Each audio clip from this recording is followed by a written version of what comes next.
Pluto is doing his grand finale, finishing up a 16-year story in your life where he has been traveling through the sign of Capricorn since 2008, January.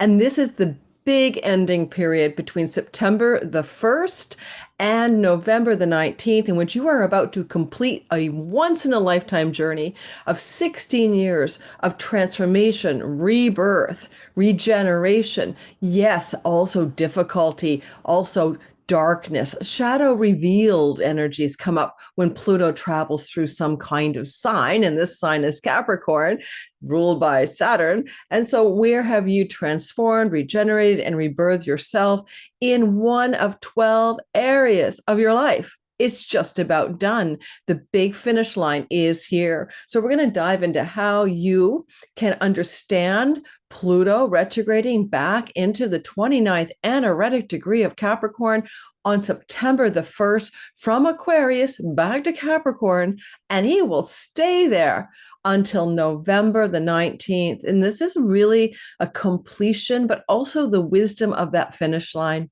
You know, Capricorn is like the mountain and the sea goat, and the walking up of the mountaintop to get to some height. And in some area of your life, the 29th degree represents that completion, but also that wisdom of the old planets. Pluto is old at 29 degrees. He's learned his lessons. You have learned your lessons in one of 12 areas of life, depending on which whole sign house is the Capricorn zone of your natal sky. This has also impacted the world for the last 16 years, and we'll talk about how that looks as well for what is ending in this world, so that what new beginnings can happen in the next 20 years as Pluto then maintains his journey through Aquarius. So welcome to my channel. If you're new, my name is Lori Lothian, and I'm using the Western Tropical Zodiac whole sign houses, and I love fixed stars and minor asteroids. And in Pluto's story, we're talking about the fixed star Altair, a star of military power, conquest, and war. It is the eye of the eagle in the constellation of Aquila. So that's where Pluto sits at 29 degrees, conjunct that star. That star is also at 0 degrees of Aquarius. So he's been around that star for a while. And yeah, we have seen some significant wars in the world since Pluto entered into contact with this star in the last 4 years. Second of all, we're going to talk about the asteroid America and the asteroid Fortuna. Both of those asteroids are really bundled up in Pluto's journey back through Capricorn. And we'll also mention a little bit about the fact that there's a very interesting Sabian symbol sitting here that I'd like to address as well at the 29th degree of Capricorn. This is going to be a bit of a deep dive video because we'll be covering a lot of the archetypal energies of what Pluto means here. We're going to talk about what it's meant for the world, what it could mean for the world in the future. Like, hello, what about RFK? He has his sun at 29 Pluto. And this is where, of course, he's going to receive Pluto at 29. He has his sun at 29 Capricorn, and he's about to receive Pluto coming back for one last hurrah on RFK Jr.'s sun. What could that mean for RFK in an election year, which he tried to become a third party called We the People? Fascinating stories are unfolding before our very eyes. If you have any planets, by the way, near 29 degrees of Capricorn, like keep it in the sign of Capricorn. So let's say 27 to 29 Capricorn, especially at 29 degrees, you're really feeling this energy of the last gasp of Pluto in the sign of Capricorn. So if you are new, don't forget, if you want to try me out, like, subscribe, hit the notification bell. The only thing I'm sharing is my Sky Reader, Be Your Own Astrologer, Time Your Best Life 6-week class is coming up. You might want to grab that and join me in September. In the description box below is the sign up, is the waitlist link, and also the description link for the course itself. Secondly, by the way, if you want to get my 2024 All Signs videos, there's still like about a little more, less than half a year left to go through. Those videos are on a deep discount for $14 each for your sign, or the bundle for $33. Those were much, much more expensive when I sold them back in January. Anything else I want to say, business at hand? No, I think that we're good. We're good. Let's get going and talk about the sky. The reason I say settle in, grab a pen, paper, coffee, tea, or wine is because I will be covering your sign and what it's meant to be going through Capricorn 16 years Pluto stories. I will cover that in some depth, but I'd like to talk about the general idea of Pluto and Capricorn because it is its own important story. I mean, it's nice to have hindsight 2020. We've all lived through hindsight 2020. We've all lived through all of these 16 years since January 2008 with Pluto moving through Capricorn. And we hopefully have gleaned something, right? We've really learned something from it. There's that Carl Jung quote, we don't become enlightened by imagining figures of light, but by banishing the darkness. Does anyone remember that quote? Is it banishing the darkness or investigating? I think it's banishing the darkness. But the idea is that that's what Pluto does. He is the god of what is hidden, what is under the surface, he's god of riches and wealth, control and power, but what's hidden and what's under the surface.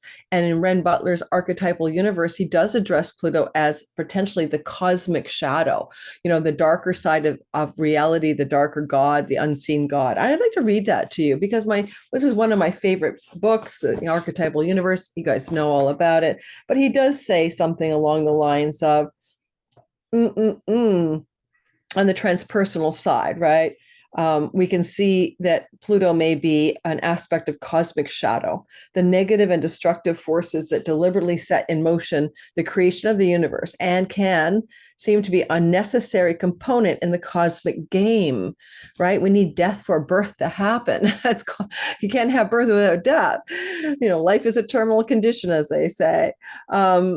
So without the dynamic and ever-changing energies associated with Pluto, the physical universe, like absolute consciousness itself, would remain eternally static, unchanging, and predictable. So we have to see Pluto for what he is. He brings chaos and conflict and destruction, so new growth can happen, like Kali in the Hindu pantheon, perhaps. Now, I'm going to show you something. I'm going to talk about the Sabian. I'm going to talk about the fixed star Aquila, the eagle. I'm going to talk about the asteroid America right on Pluto as Pluto ingresses backwards. Holy America.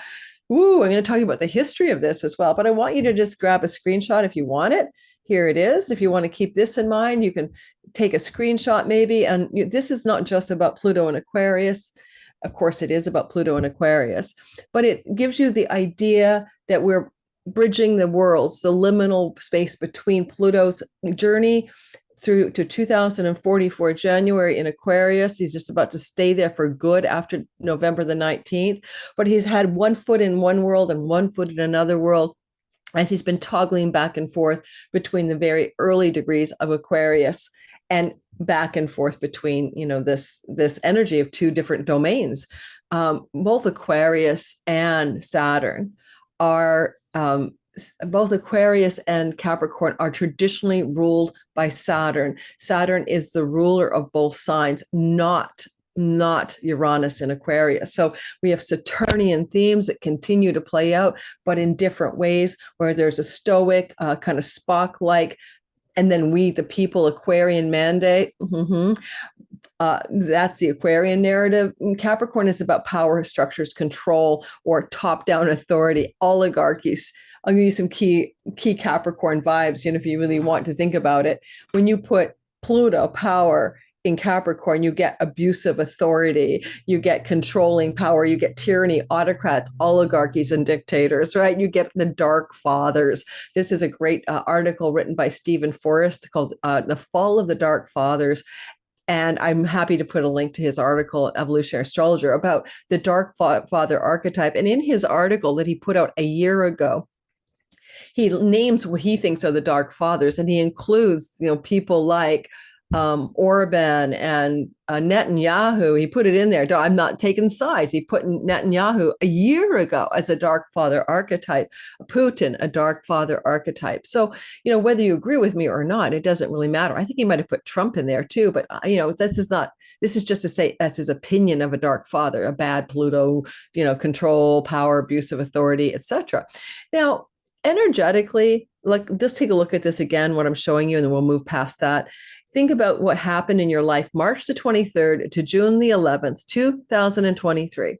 Go back, because you had a reprieve in a breather and a release from the energy of Pluto and Capricorn that has been transforming your reality since 2008, January. You might have felt the same kind of breather, January 20th of 2024 to September 1st of 2024, where all of those heavy Plutonian themes were not really in your field of energy. In other words, these were times that you've experienced something new, something Aquarian, something, the dawning of the age of Aquarius. Do I have to sing it for you, right? AI, the emergence of AI, Aquarius. We'll see more UFO phenomena, especially when Uranus goes into Gemini. Well, Pluto's in Aquarius. Get ready for a major breakthrough on our understanding of other forms of intelligence that are not terrestrial or not this dimension. So these are things to look forward to in some way. But as you can see here, you've had a testing of Aquarian waters, but you've still been backpedaling into the quagmire of the Capricorn Pluto story. So go from June 11th of 2023 to January 20th of 2004. June of 23 to January 24, we had Pluto in Capricorn again, and you've been vibing with it and feeling it again, basically midsummer last year through to the new year of this year. So it's not like you haven't been still there, right? You felt it. Now let's go ahead and get out of this story. Hope you had a chance to screenshot that just if you wanted to. There it is. And I'm going to tell you something else. I'm going to talk about the Sabian symbol at 29 degrees of Capricorn from Elsie Wheeler, channeled material in the 1930s. My really beat up book is Diana E. Roche, A Screen of Prophecy, Sabian Symbols. All my books that I share with you are listed in my description box below. Now, this is a Sabian symbol at Capricorn 30, channeled in the 30s by channeling Elsie Wheeler, a secret business conference. This author says keyword opportunity. Theme, executive session. The symbol speaks to politics and to the determination of individuals to control the course of events, to resolve, I need some more light, excuse me, to resolve, resolve important issues through political alliances. To resolve important issues through political alliances as we go into an election year. There's mumbling on the street now. I'm recording this on August 23rd. There's mumbling on the street that RFK may throw his lot in with Donald Trump. And if that's true, that makes sense, given the 29th degree of Capricorn is his sun, his career, in his sixth house of service. He has a stellium in Capricorn. So he's been under the Pluto energy for a while in his natal sixth house of work and service. And now we see this energy coming back to RFK's sun, where this Sabian speaks to political alliances and politics in general. And then she talks about this power plays and determining outcomes in a situation by quietly, don't forget, backroom deals and negotiations are here, by quietly, cleverly manipulating the personal resources at hand. The emphasis is on psychological insight, human behavior, and tactical maneuvering. At its highest, the symbol represents strategic planning and extraordinary administrative skills. And its negative is the abuse of power, hidden agendas, or taking unfair advantage of others. That's just Pluto all over it, let alone the last degree of Capricorn. Anaretic degree 29 is turbulent, yet powerful, a fulfillment, a completion. But imagine it's the last gasp, right? It's like the very last scene of some longer drama that's been unfolding.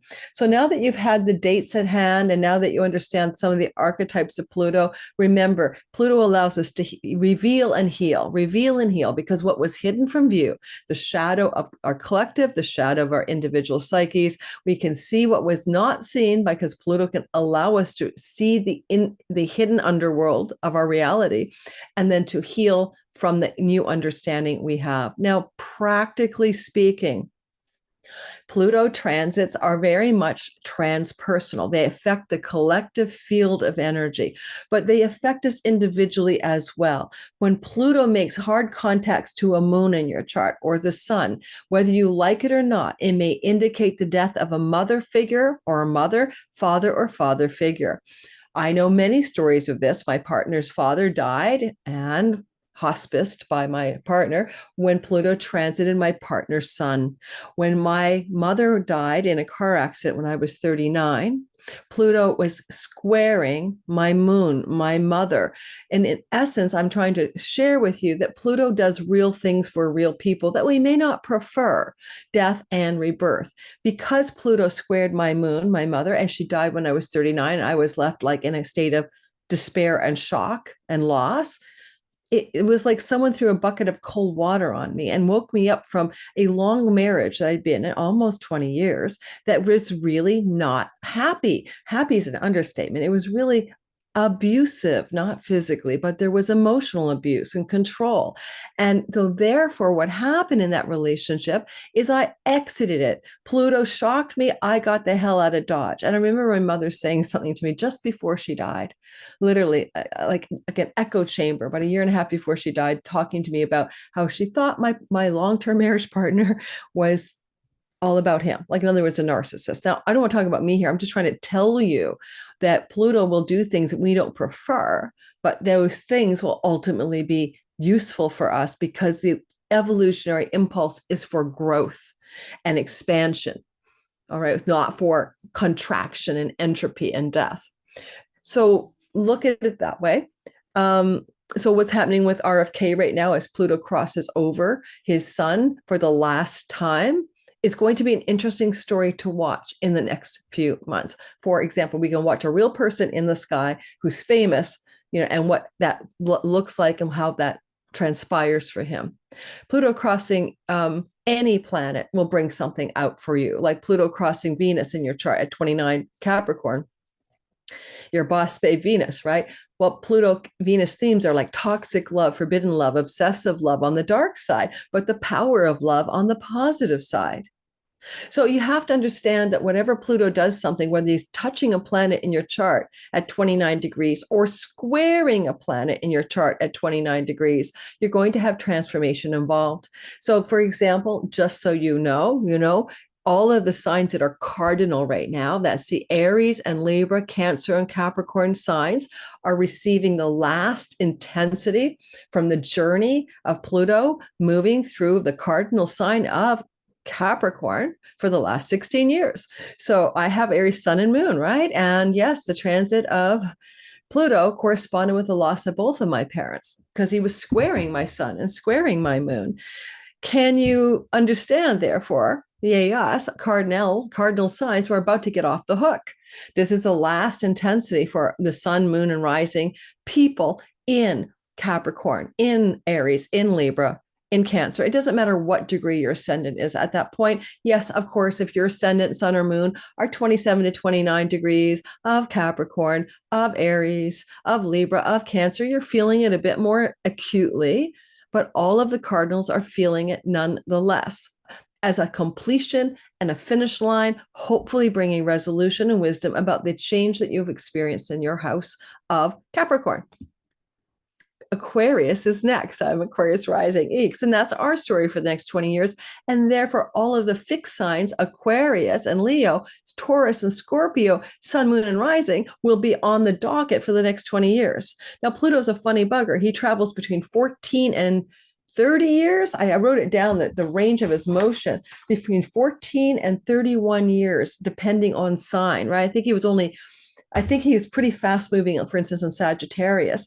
So because Pluto's moving quickly through signs and slower because of an elliptical orbit, it means if you were born to be a Capricorn, 16 years, or an Aquarius, 20 years, you are a soul who's decided to play games with Pluto in this life for a long time, because Pluto takes 248 years to go around the zodiac. We're not going to live through the transit of Pluto through all 12 signs in any given lifespan. So understand that where Pluto goes next is your soul's agreement to play with Pluto in the land of Capricorn and next the land of Aquarius. Whew, it's a thing. Okay. And that place where you're playing with Pluto could be a book, is your Capricorn whole sign house, one of 12 chunks of celestial real estate, each chunk having a meaning. And we'll get to that when we do your sign. Now, I've got 4 or 5 Pluto videos out on a playlist. I think it's on my channel. You can go find it. You might want to dive into some of the other things I've said about Pluto and Aquarius, because I also talk about lots of times Capricorn, because I have to say where he's leaving from. So keep that in mind as well. Now, what happens when Pluto was in Capricorn? Broad brushstroke. Okay, broad brushstroke before we do all signs and other stuff. Broad brushstroke is I thought about what kinds of films and movies came out. I sometimes look at songs, movies, or books or TV shows as kind of like the emblematic energy of any major transit, especially longer or slower ones. And I really started pondering a couple of days ago, what kinds of shows are Capricorn / Pluto? See, Capricorn is traditional things. Often authors who are historical writers or do historical fiction, they have a strong Capricorn placement, usually in their chart. It goes with the energy of a tradition, Capricorn, with banking structures, economic structures, things to do with resourcefulness and wealth and power. Indeed, when we look at the last decan of the sign of Capricorn, the last 10 degrees, it corresponds with the card, the Four of Pentacles, that king holding 4 pentacles, which represents wealth.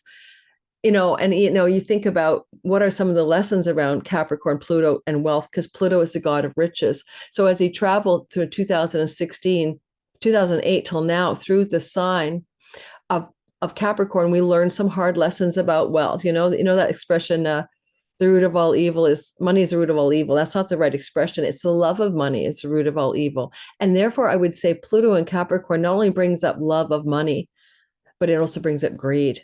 And when we saw some stories coming through, okay, well, let me tell you some of the stories and let me tell you some of the movies. When I think of movies about dynasties, power structures that are in charge of reality, I think of shows like Yellowstone or Succession or Game of Thrones, treachery, power, and control. The most recent series, the last year or two, Serpent Queen, about Catherine Medici and the power play she does to keep power as a woman in the French court. So Serpent Queen, Yellowstone, did I say Yellowstone? That show about, the legacy of the old Yellowstone family and stuff like that. Breaking Bad, it's where you go into the dark side of what you'll do for money, what rules you'll break for money. Better Call Saul, Breaking Bad. These are like drug lord families. What was the other one about? The one down south with the family that goes down south and money launders, that kind of story, down to which place did they go? Like not Mississippi, whatever. It'll come to me. Ozark. So like those are like darker stories about what you will do for money, the levels, the greed and the love of money that you will do in order to succeed. That is so much about, in my view, Pluto Capricorn dark side story. And also superhero movies. Did you guys notice that like Batman, Superman, and all the franchises around the Marvel Comics superheroes went through a major resurgence since 2008? All of a sudden, everything's superhero. I don't like superhero shows. It really bored me. I like the Loki one that was on Disney Plus, but otherwise, ho hum, it's not my cup of tea. But I think there's something about, Pluto was power and authority that's like, above us, bigger than us, in charge of us. And superhero saving the day. Yeah, you could say it's heroic, it's Martian energy, but it's also Pluto Capricorn energy to me. And then they came out with a new show, The Boys, which is showing you that they're the foibles and the failures and the dark side and the greed and control of superheroes themselves, taking them down. So WikiLeaks founder, Julian Assange, his whole story is Pluto in Capricorn. Everything about him happened with Pluto in the sign of Capricorn, opposing his moon and home. He was exiled from his home and opposing his Mercury. But he was also the archetypal energy of trying to expose the greed, the hidden agendas, the dark side of power. That's what WikiLeaks was for. And of course, it ended up, looking bad on him because he ended up going off to an embassy in Ecuador somewhere and being stuck there for a long time. I can't remember which Ecuador. I think it was Ecuador, in prison. And finally, he's getting released in 2024. He's finally being released on a story that I think that began back in 2010. I'm not sure exactly how far back that went. as Pluto's getting ready to end the travail of Capricorn, also it's the ending of the incarceration or, jailing in London of Julian Assange. He's a Sag rising, just so you know, and Capricorn is a second house of voice and speaking, but also resources and money. What else can I tell you? I can also tell you that we saw the following things happen. We saw the 2008 economic crash that ringed around the globe from the subprime loan scandal, dark forces around mismanagement of financial mortgages, and the dark side of hidden money, power, and greed. We had an economic turnaround, a downswing, Occupy Wall Street, stop the, protest the power of Wall Street, Arab Spring, Arab uprising, protests and political protests, 2010 and into the 2010s. It started with some guy burning himself alive in Tunisia, I believe. So we see like protests against power as well. There's a feeling of revolution that always comes when Pluto is traveling in Capricorn. We saw it with the French Revolution back in the 1700s. We saw it with the American Revolution from 1762 to 1778. So that's the American Revolution. That's the founding fathers era of the American story. The U.S. Declaration of Independence, 1776. It was the revolt against taxation without representation, about control from another country over a peoples who had no representation, right? So that to the revolutionary mind, that wasn't fair. You're being taxed, but you have no vote on it, right? You're at the behest of a foreign power. So we'll see revolution finishing up here. And so there, if you were to like go track through all of the revolutions that may have occurred in the world since 2016, no, 2008, 16 years, I didn't have time to start checking off all the revolutions, but you would have had a series of overthrows of power, revolutionary forces, people moving power out, new power structures that are dark coming in, et cetera, et cetera. The whole Middle East conflagration and the Russia-Ukraine story are coming at the tail end of Pluto Capricorn narratives. So this is still a Pluto Capricorn story trying to finish up, trying to complete itself, reminding you gently that it was between June 11th of 2023 to January 20th that Pluto was back in the last degrees of Capricorn. It was in the fall of 2023 that the Gaza war began. And it was also in 2022 when the Russia-Ukraine war began. Pluto was in Capricorn. So these wars are old wars. These are wars of a different order of humanity. These are wars that are not always noble. Sometimes it can be a revolution that's noble. You could argue Hamas wanted to get out from underneath it, liberate the Palestinian occupied territories. You could argue that. Don't blast me for just arguing that, a revolution against the occupying force, right? But the point is that revolutions are dirty, muddy, dangerous, and deadly. And so was the American Revolution. So was the French Revolution. And that revolutionary impulse is still here. It's not going anywhere, guys. It's still here through till November the 19th in the middle of an election in the United States of America. What are you going to do, right? It is a thing that's happening. Now, I also wanted to bring your attention to a couple of other elements of the story before we do your sign. As you know, Israel is a Libra rising, I think around 21 degrees. That means that the part of the sky that represents Capricorn is the fourth house of the United States of America, of Israel. And the fourth house is the home and the homeland and the real estate or territory of a nation. And as Pluto goes back into this part of the sky, the greater Israel will take the West Bank, will take Gaza, thanks, that could be very much what this is we're all about. September, October, November, we're going to see what wants to happen here in terms of the land that nation can have or not have, the nation of Israel. Now, a nation of Israel is a nation and it's a political body, and it's also very religious and Zionist and right wing. That's a lot different than Jewish faith. And it's okay to say things about the actions of a religious nation or an ethno-state versus the spiritual tradition of Judaism and the people who practice it. So please be clear here. One can criticize a political entity and not be anti-Semitic. Does that make sense to you guys? I hope it does. Now, Patrick Watson is an amazing astrologer, and go check his site out, patrickwatsоnastrology.com.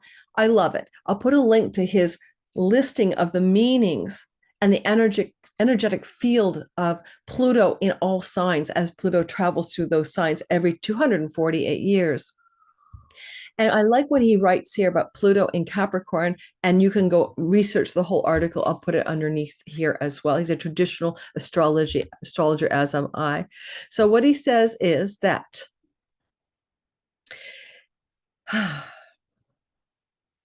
he talks about the features of deconstruction, reconstruction, transformation, all of the Plutonian stories. But this is also what I wanted to point out. He did mention, like I did, the economic crash, Wall Street, Arab Spring, Brexit. So Brexit happened, a massive transformation of political alliances as there's a revolution from Britain, from Europe. They're like, we want to quit, you guys. We want to emancipate from being a part of the European Union and having to be a part of that story. So Brexit in 2016 is a perfect example of still Pluto and Aquarius narratives. I love that he found that one. He talks about the idea of governments around the world trending toward corruption, crony capitalism, oligarchies, authoritarianism. So we see this vibe that we've been living with all the way through this time. China is an Aquarius rising, and when Pluto moves into China's first house and the moon is in the early degrees, we say Pluto moon, we say people power, the people is the moon, and Pluto is power. But I expect China to rise to much greater power, but also tyranny or control could happen as Pluto goes through the ascendant degree and the ascendant real estate, the first house of the nation of China, over the next 20 years. So that's an example of big forces that work in the play of God, in the Leela, in the illusion in which we all are transfixed by. Anything else I want to say? The Sabian symbol, I gave it to you. And to me, at the bottom level of Pluto, besides riches, power, and control, because he is rich as an underworld god of wealth, he's also about the greed. He's also about the desire for ultimate control. And when Pluto moves somewhere in our chart, we lose control. We don't have control. It's a transpersonal, evolutionary force. Maybe you could even say it's divine will energy. If Mars is personal will, is Pluto divine will? Are you willed by a force greater than yourself? As Pluto moves through a particular sign, and if it's your sign, like you Aquarius people like me, it's a big deal. It is a big deal. The military star Aquila, the eye of the eagle, currently at 0 Aquarius, but 29 to 0 Aquarius, you're in orb of that star, that fixed star, means that Pluto has been playing around with this military star now since he entered into the sign of Aquarius back in March of 2023. And indeed, he will continually, as he goes back now, be with an orb of Aquila, go forward. Unfortunately, we see intensity around war because Pluto is on a star associated with control and power and war and victories and winning in war. And so Pluto is still enmeshed in war energetics for a while, for at least another 1.5 to 2 years to get out of complete orb in contact with that star, probably another year. Alrighty, let me show you the sky. Shall we? Now, you're probably wondering what this is. I was looking at the asteroid Fortuna. The asteroid Fortuna is going to be square Pluto as he retrogrades into the sign of Capricorn. And Fortuna will be a very big part of his turnaround direct motion October the 11th. And Fortuna is what goes up must come down. The spinning wheel goes round and round. The fates can bring you fortune and favor or destruction and destitution. Fortuna is not good nor bad. It's Lady Luck, but Lady Luck is fickle. So the asteroid Fortuna is associated in various instances with a loss of fortune as well as a gain in fortune. And we can see back in January 1st, 2020, Fortuna was on the South Node, and we're in that pending, Saturn conjunction to Pluto that was the pandemic marker. And in the wake of this, 3 months later, we saw the stock markets crash to all-time lows in March of 2020. Now, it did rebound with quantitative easing, etc. Nonetheless, we saw a loss of fortunes. We saw the wiping out of trillions and dollars of fortunes in the stock market when Fortuna managed to get on the loss of the South Node in Capricorn: resources, wealth, power, governments, banks, banking institutions. United States Sibley chart, the second house of the economic health of a country. So ultimately, we can say when Fortuna gets in the mix, it's anyone's guess what is going to happen. Here she was co-present with Pluto in Capricorn. So it really affected banking, stock markets, economic indicators globally, but also in the United States. Also, when the 1987 Black Monday Wall Street crash was happening, Fortuna was mucked up in the mix. So Fortuna is continually getting herself mucked up in big drops in economic and stock market indices. And therefore, I would anticipate, given her history, especially with Pluto still in Capricorn, we're going to see more of that. Okay, more of that coming up in the next 3 months. More economic bad news or something like that. And so we'll just go with that, and I'll show you the current sky now. Okay, let's move us into our current year. We're going to move forward to 2024 and here, and we're going to go back a few months. And we're going to get into the narrative of this journey, September 1st. So why I'm talking about Fortuna is there is Pluto on asteroid America. They're both in retrogradation moving this way. This is the asteroid Athena, the goddess of victory in war and strategy. She's moving this way. And basically Pluto and America are like chasing after her. Sorry, she's moving this way. Sorry, I don't know what's wrong with my brain. They're coming towards each other right now. So strategy and victory in war, Roman goddess and Greek goddess of war, is protecting soldiers. It's winning and being strategic in war. Well, Pluto's on a military star for conquest and victory and winning in war. And asteroid America, Pluto are cojoined. Now, asteroid America has been traveling for quite a long time through the sign of Capricorn, ingress into Aquarius, and is currently retrograding back. During America in Capricorn, there was a lot of tension in the Middle East in Israel's land holdings, and America was muddled up in it by giving the funding for the weapons of destruction. So we still see this as maybe going on because this is still the fourth house of the nation of Israel. Also, the Fortuna story. This is Fortuna here at 0 degrees of Taurus. But technically, when we get to October the 11th, Fortuna will be over here around 25, 26 degrees of Aries. And so she will be in a retrograde toward the meeting of a square to Pluto. And on October 11th, when Pluto turns direct, there is an active square between Pluto and Fortuna. Fortuna will be sitting with Chiron, the wounded one, the one who was conjunct the eclipse in Aries on April the 8th, and they will be connecting and holding hands beside each other while Pluto faces forward, starts to want to move this way October 11th, and can see Fortuna and Chiron at that time in late Aries, around 26 degrees of Aries. So there's a war wound that the fates and the fortunes can increase the fortunes in a war situation or decrease the fortunes in a war situation October the 11th.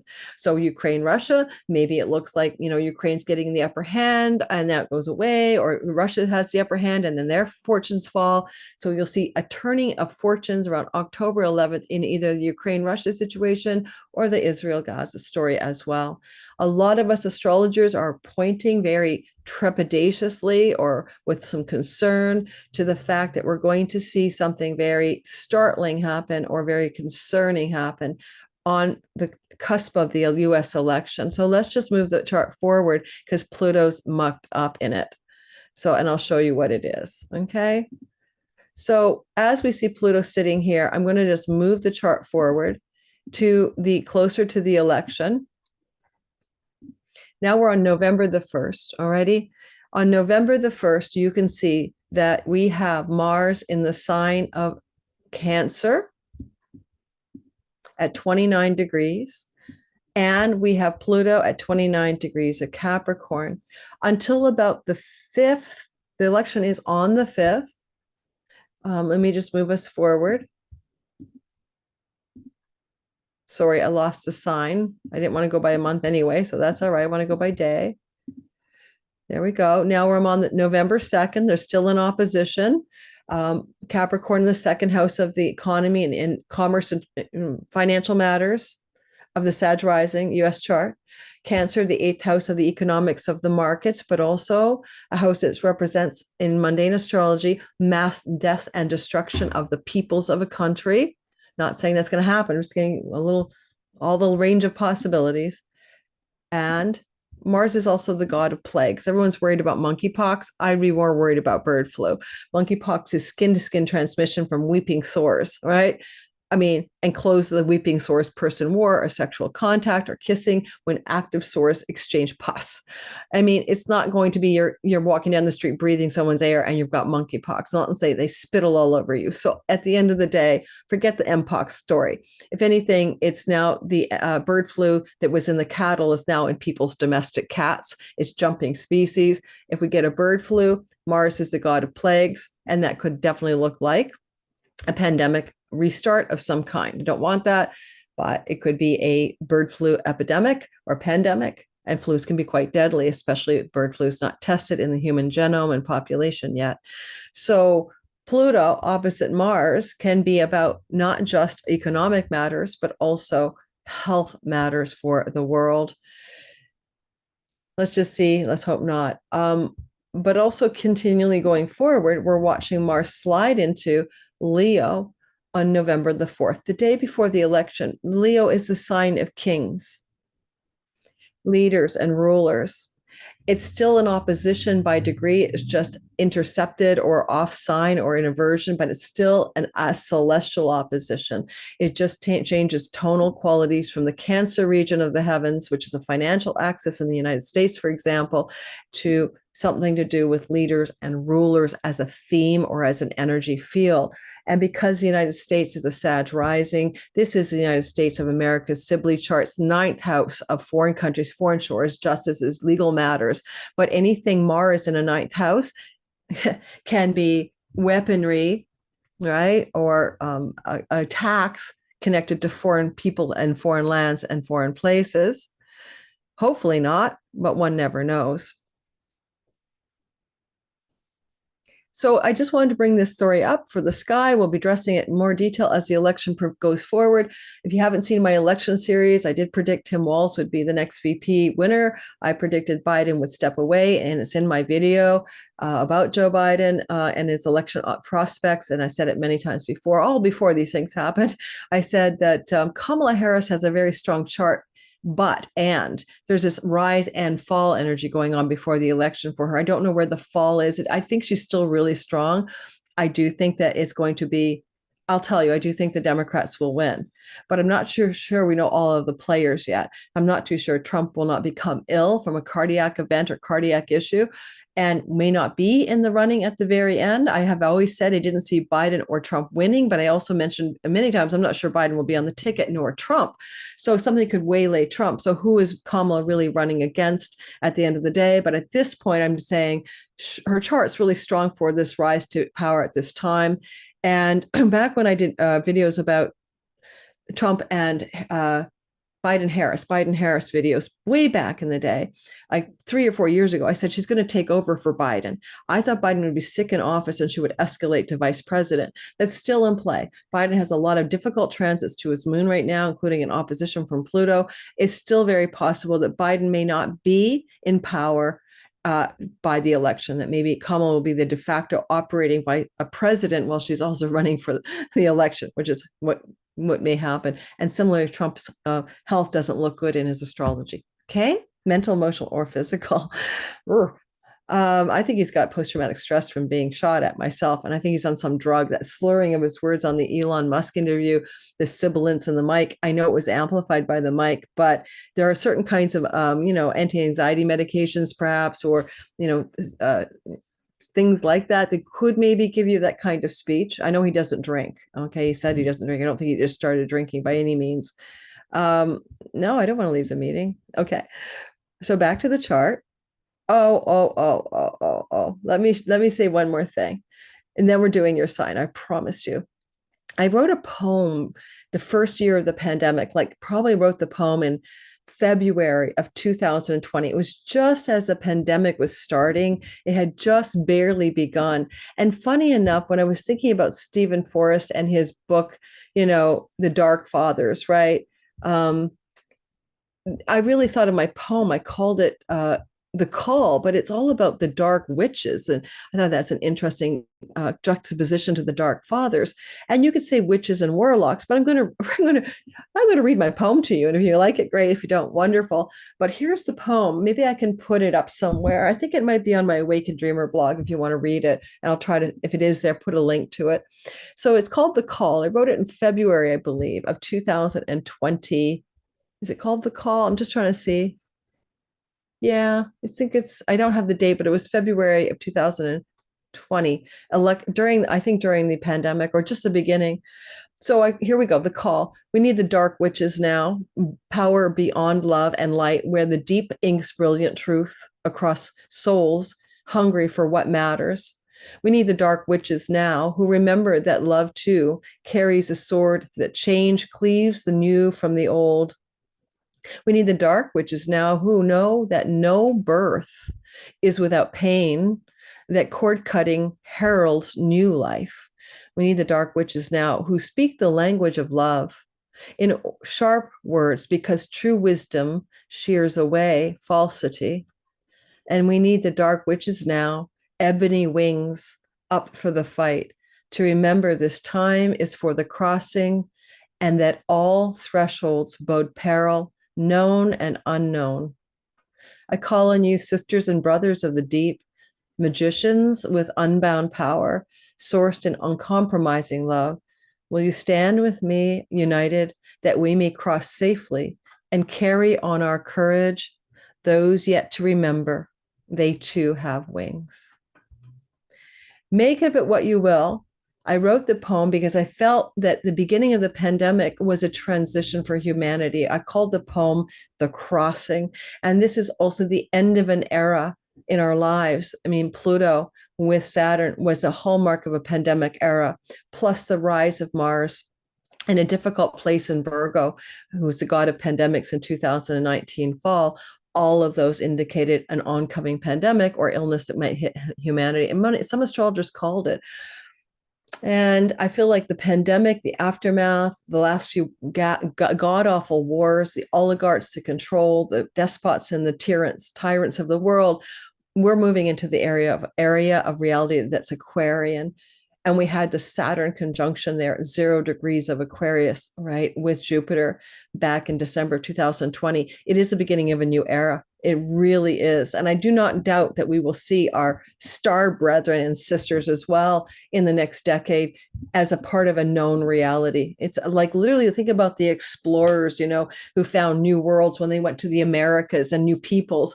Well, we're going to be finding ourselves in the same boat. Okay, that's my view on it. Let's go ahead and do all signs and let's get started with Aries. And let's pull this one up for you guys. Aries, sun, moon, and rising. Just want to give you the overview, if you don't mind, of how this has played out for you. How have you been experiencing and what is coming to a conclusion? And this is for all signs. It's taking me a while to cue it because for some reason, I'm not seeing that I have my software open, but I do. There we go. All right, guys, let's roll. Thank you for liking, subscribing, and hitting the notification bell. If you haven't done that already and you're watching me now or in the live premiere, that little click of a button is such a great help for growing the channel because you like the video, the algorithm likes the video, then it shares it with more people. But if you also subscribe, it helps me grow as well. So I have about 60% of my regular viewers who are subscribed. It would be great to get to 70%. So if you do watch me on the regular and you haven't subscribed, you don't have to hit the notifications bell, but just subscribe. It does help me as well. Thank you so, so much. Aiming for 100,000 by the end of the year. Help me get there. I want my little plaque from YouTube. Oh my God, the ways they give you the little candies to reward you for successfully making it through the hoops, right? We're just going to I'm going to cue to the turnaround of the 11th, right? When we will see the movement of this story shift. There we go. That's when Pluto turns direct on the 11th. That's when it's a forward momentum, less of a rethink and more of a forward direction shift into the new, and boldly going into the Aquarian land where we have not been in our lifetimes. I don't think anyone here was alive 248 years ago. So here we have it. And let's get started. Just before I do start, I'm going to pop a little bit of a food substance into my system. So literally when I stopped for my smoothie break, I just saw that at 2 o'clock today, I'm recording Friday, August 23rd, RFK is going to drop out of the race and reportedly endorse Trump. So I don't know if that's happened because I think he hasn't actually gone live yet. But I'm thinking, oh my God, there's that Pluto getting ready to cross over his sun. Power, Pluto, sun, career. He will have power because he'll probably end up by endorsing Trump, getting a job as, like, I don't know, Secretary of Health or something, and get some of his concerns around vaccine safety addressed or something like that. We'll see. Wow, just, life make you intrigued. It makes me intrigued continually. I'm always like, what the heck is gonna happen? I used to say life is praying to the God of what next, like a good stance in life is I pray to the God of what next. You never know what's gonna happen. Fortuna says the very same thing. I'm not going to bring up RFK's chart today. I might whip up a video on him later. I did one for my Patreon community, an hour, 15-minute video on RFK. And apparently I said that he may drop out and maybe do something like he's doing. I think someone told me that, but I have to go back and listen to it. I did say that he would not be the president, or he won't win the election, or he won't even be a contender. I thought he might be a spoiler, I called it. Well, he's a spoiler. He's spoiling the Democratic tickets. Hope that Trump is just going to flail, because now he's going to take maybe votes away from RFK and they'll swing to Trump. Who knows? All righty. So Aries, sun, moon, and rising. Aries, sun, moon, and rising. This is you thinking back to way back January of 2008 and how you experienced this transit of, Pluto throughout the sky, moving through the part of your chart that represents what part of your story. It represents your career, your reputation, your home. How has this 10th house been changing for you? Honestly, as a sun in Aries, which is your career, my career, it transformed dramatically. It transformed in ways I never imagined. I never saw myself here on YouTube doing videos. I started my YouTube channel, I think in 2018 or 17, but I wasn't using it for astrology. And, I also had another career that I'd been a part of, and that was ending as I moved into 2007. I stopped that career and did almost nothing and wandered in the wilderness trying to figure out my next move.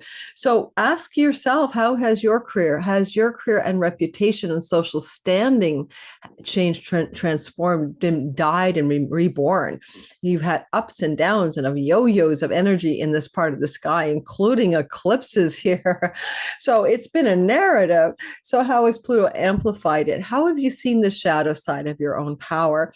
Because when we're in the 10th house, we're the king. When we're in the 10th house, we're at the top of the sky, high noon at the OK Corral. What kinds of ways that you've had to disabuse yourself of unhealthy uses of your own power, your own necessary control over others, the way you lead others, and you've had to pull back from maybe the shadow parts of that process in your own life. Elements of earth are here, of course. And so resourcefulness and riches and learning to be resourceful and wealthy, to be the Four of Pentacles, even in the last, 7 years, because when Pluto entered into the last decan, the last 10 degrees of Capricorn, we engaged in how to be the wealthy king or earn the wealth or manage our resources. The Four of Pentacles archetype is alive and well. I did not even mention that this is the bound of Mars. What actions did you take? Are you taking now on the turnaround? Last 4 degrees are action-oriented Mars. There's a strong sense of how you may have had the death of father figures in your life, because 10th house of father figures archetypally, Pluto is death. It doesn't have to be the death of a real father from 2008 onward. It can be the death of someone you looked up to. You may also have encountered dynamics with powerful people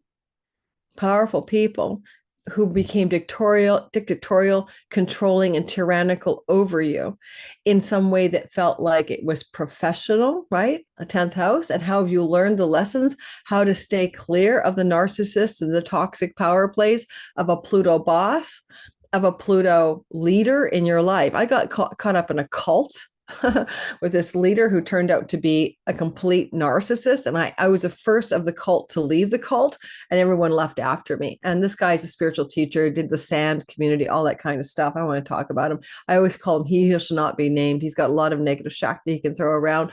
But the point is that in getting involved with toxic leaders, ringleaders, and how have you figured out that's not your cup of tea? And what relationships with father figures did you get meshed in? Even in love relationships, you realize later on, or oh dear, why did I do that? I had a 1 year relationship that bled into the early Pluto ingress, and it ended when, as soon as Pluto entered into Capricorn. Don't forget, I'm an Aries sun. That's what I'm talking about, me. As soon as Pluto entered into Capricorn in I think it was actually late December of 2007, but we really felt the gravitas of it in 2008, January. I remember that's when I ended that relationship. Like, I had the courage, Pluto, to kill off that relationship and end it, right? Because now the last thing I'll say, when Pluto is traveling through your 10th house, Aries, sun, moon, and rising, sun, purpose, career, moon, home, body, and rising, everything about you. It also meant that Pluto was opposing your 4th house of home. And there may have been significant changes in where you live and your domicile and your nest, transformation and death and rebirth and home and homeland and real estate and property may have been a sub theme running through the narrative since 2008. I think I've had about 10 homes or 12 homes since 2008. It's been that much transformation and change. And each home, if this happened to you, new homes, new domiciles, new residences, new land and property matters may as well have been prosperous for you, buying and selling homes, but also transformational. The new home, the home change, the death and rebirth of homes has been allowing for a deeper transformation of self in relationship to purpose and career, and reputation matters. And when Pluto was moving through Capricorn, of course, he was squaring your marriage house. So death and births of marriages may have occurred. It sure did for me. And you may also have had, with the Pluto squaring your Aries sun, moon, or rising, a huge feeling that you were being pressure cooked to make changes in your sense of self through the changes in home, marriage, and career matters that Pluto was mucking around with during that transit. This 29th degree turnaround point squares Fortuna. This is Pluto. This is Fortuna and Chiron. That is a square that is not to be meddled with without paying attention. And it also trines Uranus. So we have two things happening on the October 11th turnaround. We have an energy where your fates and fortunes are about to change because you've healed yourself, chironic sense of self-woundedness, identity wounds, wounded by how you appear, wounded by not really seeing your character as a whole being. And that wound is being healed with Chiron, and Fortuna, the lady luck, is shining on you. And your fortunes can personally turn around, including your health. But also, what about the trine in the money and earnings house to Uranus, indicating power and wealth? Pluto moving direct as the completion finish line, top of a mountain in your career story of the last 16 years, capitalizing on the potential with fixed star algol for some wealth breakthrough in your earnings, monies, and resources part of your chart. And Pluto also turns around while he's in a square to Mercury, and Mercury is all about the messenger and the communicator of the gods. How is it that things that you communicate into the audience, marketplace, in public, or within the context of a legal agreement or a marriage are also going to go in a new direction, October the 11th to November the 19th, as Pluto can cast a spell back towards Mercury and ask him to participate. I can say that maybe some of you will have some profound legal agreements or contracts that could bring great wealth. You may also be finding yourself in a conversation that's extremely important close to the 11th of the month of October, that's going to also highlight agreements, contracts, alliances, and partnerships, and an increase of wealth and an increase of personal fortune. And to some degree, this will be different for everyone. The magnitude of it, the intensity, it depends on your natal chart specifically, reminding you of this general bell curve astrology, but that's the gist of it in my humble opinion. We're moving into Taurus, Sun, Moon, and Rising.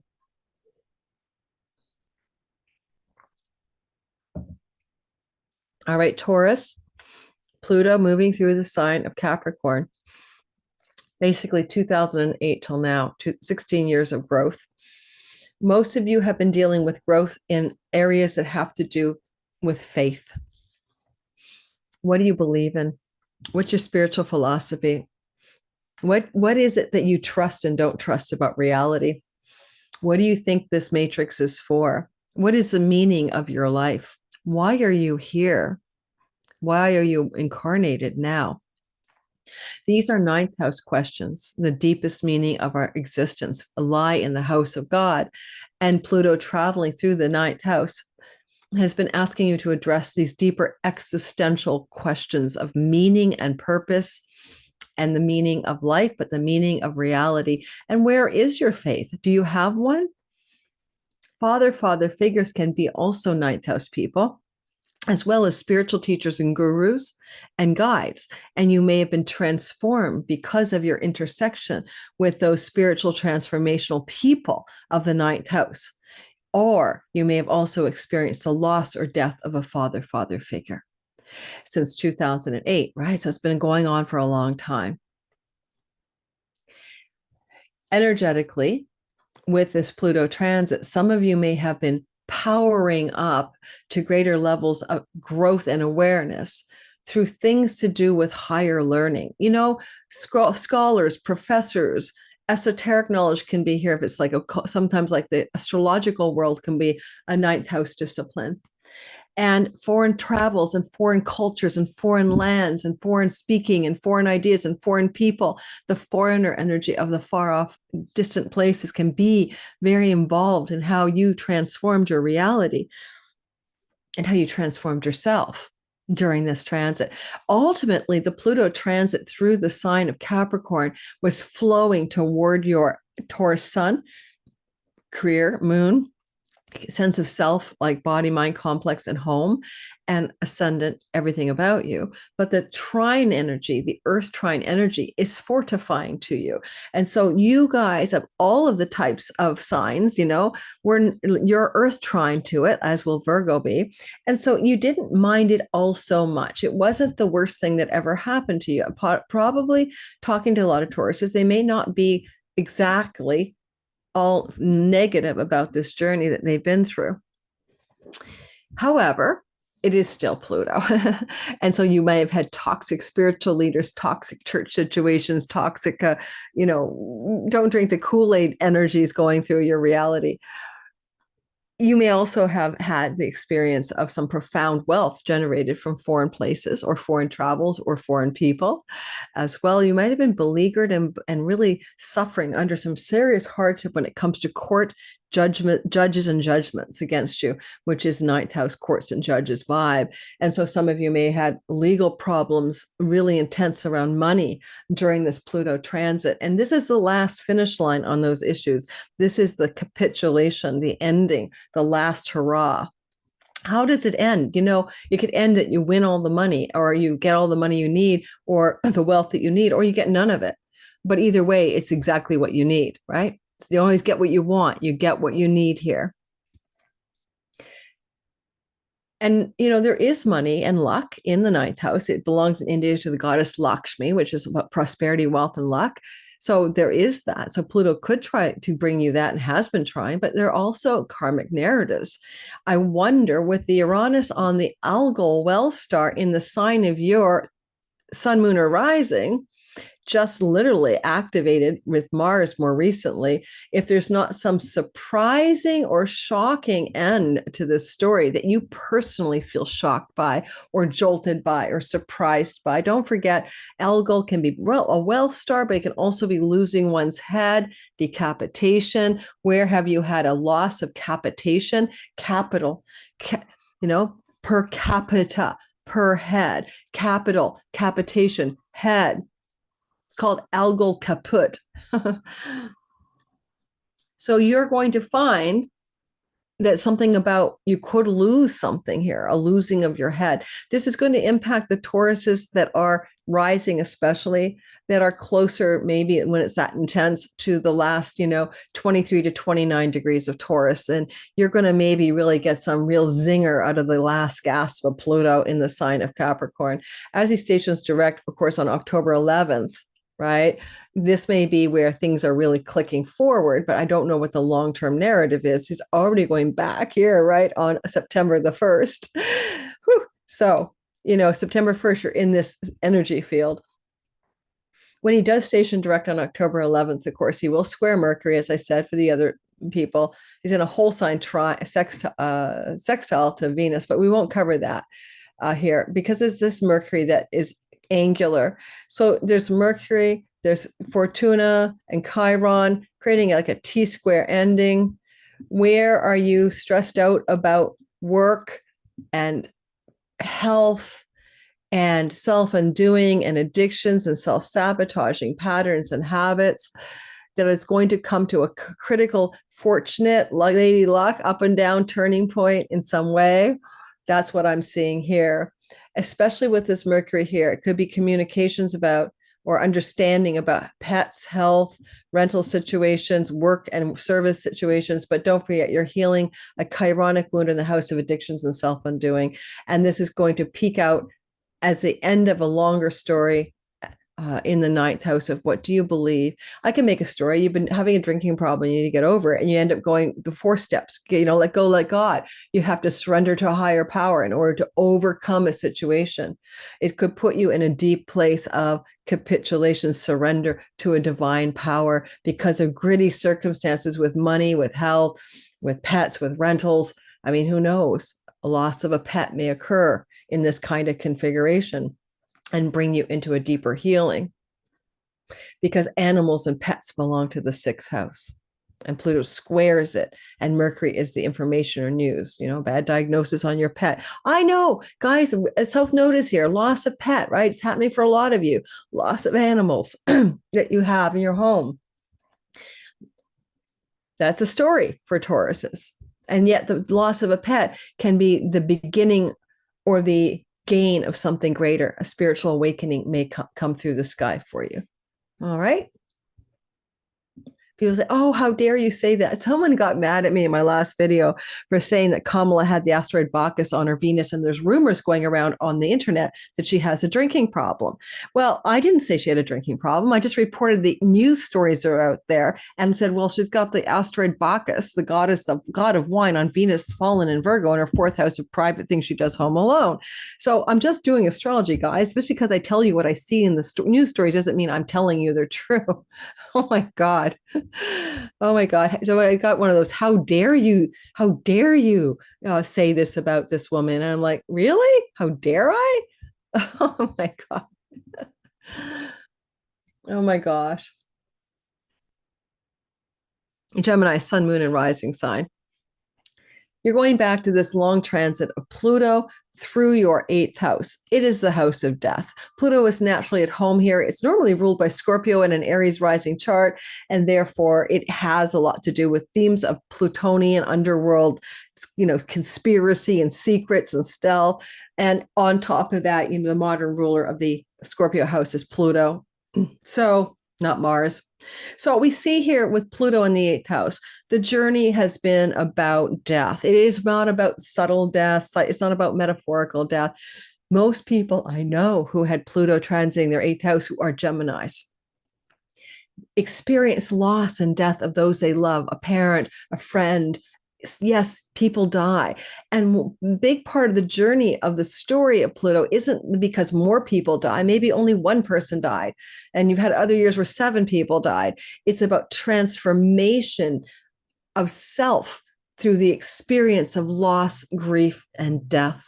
And especially shock loss, because there was a period of time until about 2012, let's say 2008. I think I wrote it down, but I don't have it handy.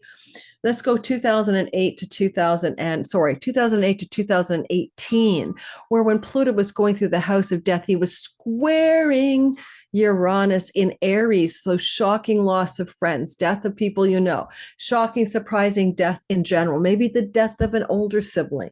So a lot of Geminis were experiencing death. End of story.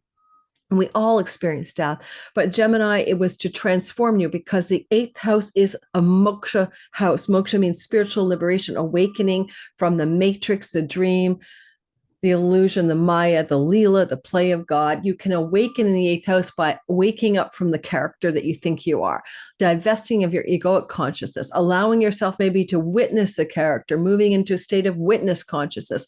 Transformation of self is an eighth house feature. Every 12 years, we have an eighth house perfection age, and we become like a snake, a caterpillar shedding a skin, a snake shedding skin, a caterpillar transforming to the butterfly. And I cannot count the eighth house age times for people. 55 is one of them. 43 is one of them. Keep going back 12 years, you know? Okay. That people leave long-term jobs, marriages, relationships, things that they anchored their identity to, end and transform in that eighth house age. And therefore, you have been doing a long 16-year transformation on top of having perfection ages overlap as well. So it is an intense place for Pluto. You know, leave no stone unturned in your psyche, because the psychological terrain, the archetypal realm, the occult mysteries and the magic, the supernatural and the paranormal are also in the eighth house. And I can't count the other stories of people with this transit who suddenly got invested in occult mysteries. I have so many stories. I have a friend who's a Mason now, and he just got involved in the occult aspects of Masonry during this transit at Gemini rising, not just like go to the meetings, but understand the deep esoteric meaning of it all. He's an engineer and very logical. So you'll find that you may have been transforming self through the investigation of the unknown and the magical and the occult, meaning the hidden mysteries of the world. So you've been doing that. And then finally, it's money that you share with your spouse, money you get through inheritances, money you get from an investment in the stock market, because Pluto is in the house of that kind of money, and that includes that inheritance money. Many of you did receive chunks of riches, gold, wealth, treasure chests of money that you didn't earn and didn't make in a job. They came in other ways. And so even in spousal separation agreements and divorces, and that's the eighth house as well. So money from that kind of story became very important to you. It became transformational to you. It became highlighted in a way that your whole identity wanted to change because of the changes in the money narrative. Well, what else is happening here? It looks like we are going to see Pluto turning around and moving direct on October the 11th. We'll be doing another video on that. Believe me, it's too important not to dive into that one full strength. But I will point out a few things here. As Pluto is finishing up anaretic here, and we notice that Fortuna and Chiron are here in a square, and we see that well, you could say Sun too, but certainly we can say that Mercury is here. We have a turnaround point connected to a T-square. Well, there is a flow to Algol Uranus that's more positive in general. So in essence, there may be some picking up of some surprises to do with matters connected to what revenue generated from far off foreign shores and lands that brings prosperity and wealth, or a turnaround in an addiction or self-undoing that transforms your identity coming off the October 11th shift and through to November 19th. At the same time, the T-square could indicate that you have to deal with some significant tension with a child, with children, fertility, entrepreneurship, creative projects. Yes, your fifth house. And you may also have to deal with some tension connected to larger groups of belonging and the way you earn the money from your career, the way the money comes to you, because that North Node has been increasing your money and your earnings and your rewards of your career have been greater and greater and more worldly and successful, right? Since the North Node moved into this part of your sky back in the day, back last summer and finishing up by January of this year. And so this is increasing, but now you've got this critical October 11th turning point squaring it off on 3, 11, 5, and 8 are all money houses. Okay, they all connect to money in different ways. Winning money, speculating, gaming to get money, other people's money. Windfalls are here. Now, Fortuna, Lady Luck, is spinning her wheel in your house of financial windfall. And you've got Mercury in the house of lotteries, and he's the games of chance guy, ruled by Venus, by the way, who's busy in your 6th house of debts. Quite possibly, some of you may be looking at a pivotal turning point regarding the acquisition of significant wealth.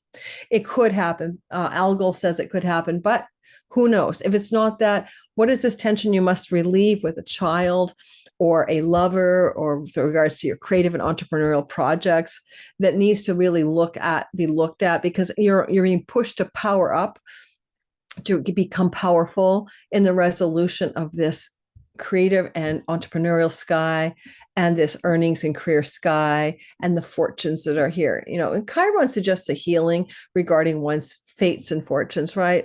Rather than a digression to the mean or something negative.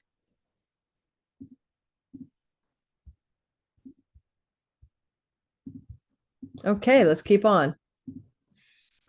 Cancer, sun, moon, and rising sign. The sky opens up for us with hang on. Sky opens up with us for you as cardinal sign. You've been dealing with this for quite a while. This has not been easy. You are like one of the Aries, Libra, Capricorn, Cancers, right? You've been going through 8 years with a square, and that's been Pluto moving through your marriage house. 16 years, I should say, 16 years since 2008. Death and rebirth in marriage, death of spouse, death of business partner, radical transformation through significant relationships. You have been like, with that good old Young quote, right? You don't get enlightened by imagining figures of light in your spouse, but by banishing the darkness. So you're literally like looking and been looked at and acquiring a depth of selfhood through the mechanism of challenging chaotic and transformative relationships. And Pluto in the 7th house can look like the tyrant, the narcissist, the controller, and the abuser. And some of you may have gotten into those kinds of relationships. And I know one Cancer rising who had like a 20-year marriage just fall apart one day when her husband walks out and says, I'm going to go with this woman over here. That's a trauma, Pluto's trauma, right? And trauma in marriage, but it's growth edge trauma. It's meant to produce something in it for you. Now, the other Cancer rising who felt she was, well, I won't go to all my Cancer stories from people I know, but you get the idea here, right? So it would have made those significant relationships challenging. On the other hand, you could have also engendered support from wealthy people. As Pluto's been moving through Donald Trump's Aquarius sky, he's gotten Elon Musk on board, right? That and all of Musk's financiers from Silicon Valley. So basically, wealthy, powerful people enter your life, but also transformation through Plutonian relationships as well. Well, what about the turnaround point? The turnaround point on October 11th, as Pluto goes direct and until the 19th of November, you're looking at what forward momentum and completions are happening as Pluto there we go, as Pluto squares the Lady Luck conjunct Chiron and Mercury with the Sun, creating a T-square. And that is about tension. So let's go through it, and then we'll talk about Uranus. You've got a chironic wound in the house of career. You've been trying to heal it since 2019. You are looking at a turnaround point for this. Pluto, it could be a significant person in your life, a powerful person, an influential person that's pressing you to make a change, to shift your perspective regarding career matters and the fortunes and fates that can offer you good fortune there. If you've had bad fortune in social standing, social status, career, and reputation matters, then you're about to have a turnaround, probably for the better. The North Node amplifies the volume of that turnaround. And I mean career. I don't mean like a job at McDonald's. I mean, what is your career? If you're retired, what are you doing in your career? If you're a student, your career is to be a job. I mean, your job is to be a student. Your career is to be a student. But also at the bottom of the sky, Mercury Sun, this can be this tension between things to do with your home, childhood, father figures, the deepest recesses of your own family of origin, and some of the things that happen there. But we see a South Node here, which means loss or letting go regarding home. Mercury can be also information and news. Sun can be legacy wealth, but all said and done, what kind of deep changes are needed as you assess your family of origin, growing up, childhood stories that may have been traumatic, may have led you into abusive relationships, may have led you into transformative and abusive or difficult power struggles with relationships in your life.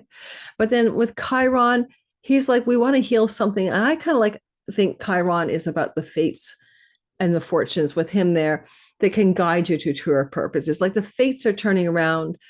Lady Luck is going to give you some kind of dispensation for what you need in order to move into a greater purpose and passionate purpose, like a key to purpose in your career and reputation space.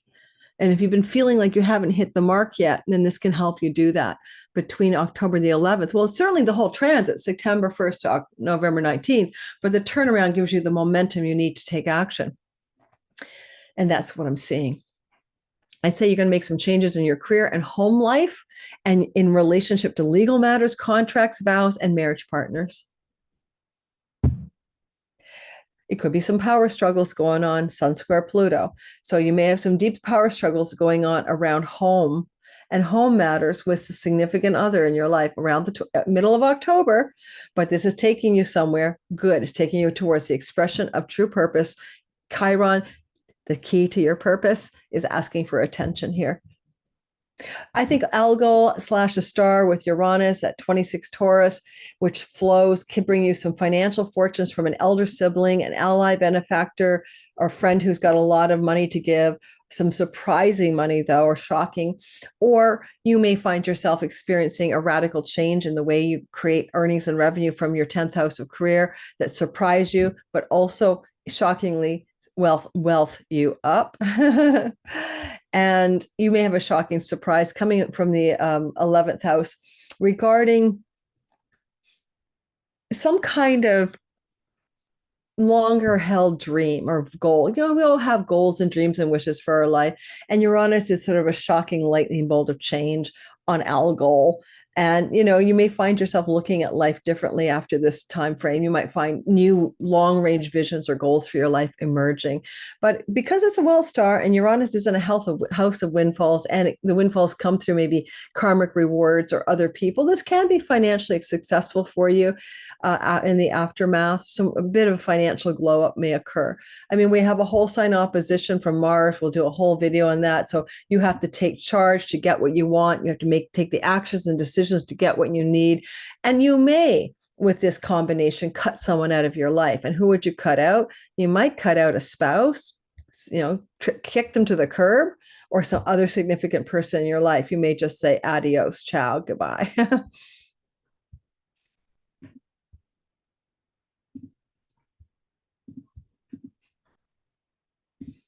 If you're watching the live premiere and you haven't hit the like button, please do like, subscribe, and hit the notification bell. It helps me grow. I'll be right back. Okay, let's continue, everybody. I just need to have a little bit of finish my smoothie break without slurping on the camera, and we'll continue to record this today.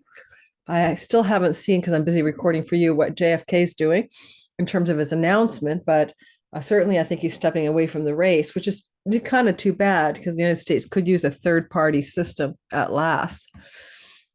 All right, so here we have October the 11th. Back to the story. We're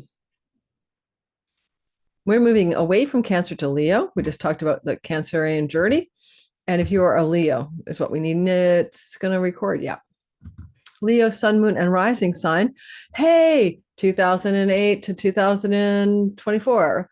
You're in the last gasp of a Pluto story through your sixth house of work and service. Your health is here. This is the house of sickness. But also, this is a place in your sky right here that may have had you focusing on or addressing matters to do with pets and rental property situations. I find this is where we are paying off our debts. We have karmic debts in the eighth house and we pay them off here. So we do seva or service in order to release ourselves from debt.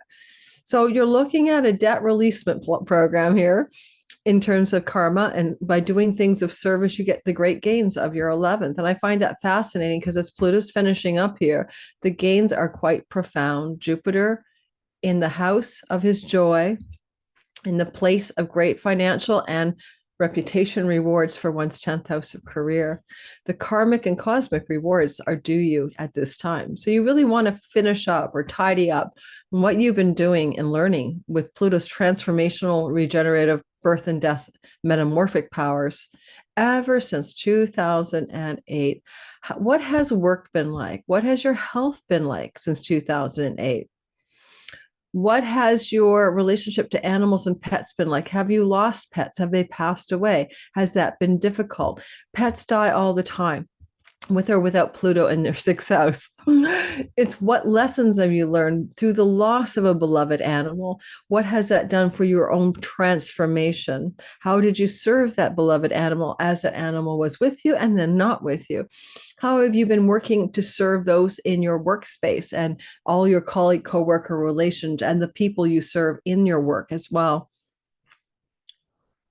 And it is in ancient world the house of slavery, but servitude and slavery, because we do have to work for something here. We have to pay something down.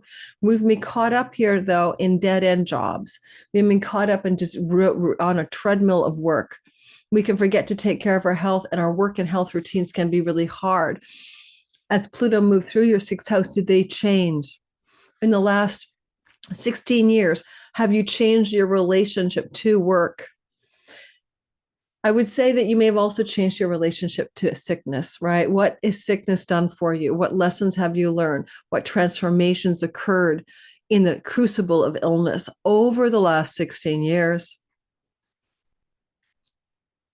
As we finish this story up, we end up looking at this idea that on October the 11th, Pluto has turned around and is moving forward as he finishes his last stay in your sixth house. At the same time, when he turns around, he is in a flow to the surprises of Uranus on the star Algol, which can be wealth, but can also be losing one's head. But it's a trine which wants to bring some opportunity.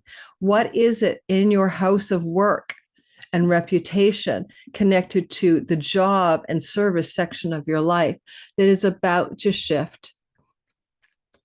The energy of Algol can bring some significant wealth, but it's also decapitating energy. You may take yourself off a stage of some kind. You may end a way of working in this world. May happen suddenly or surprisingly. And that could be true September the 1st to November the 19th. But the accent I've got here is on the turnaround in the middle of October.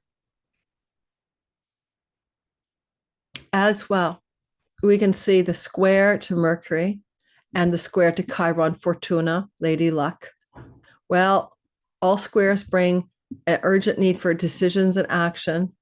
It's tension that makes change happen.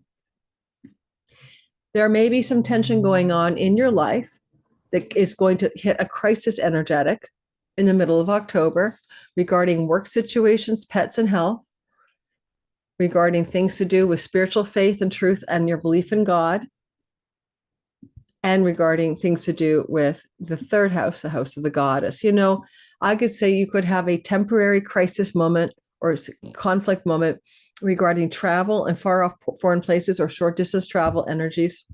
3, 9. Educational crises, or a crisis regarding a younger sibling, or all the people, aunts, uncles, cousins, siblings in general, or a younger sibling. And that tension between those kinds of people, emails, phone calls, and text messages around October 11th, 12th, and Chiron in the top of the sky with Fortuna. Your fortunes want to turn around. Lady Luck, I think, is going to hopefully move you. What goes up comes down, what down goes up. But wherever it is, your fortunes are changing in your ninth house. Do you have fortunes you need to address in legal matters? Fortunes you have to figure out in a context of your academic and college, university type stories.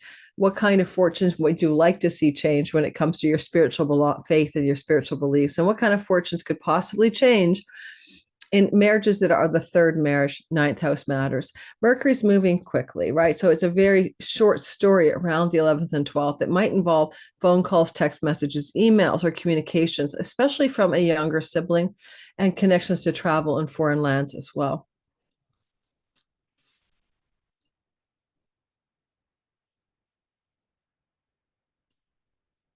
Okay, so we're going to finish that one up. Is there anything else I want to say, Leo?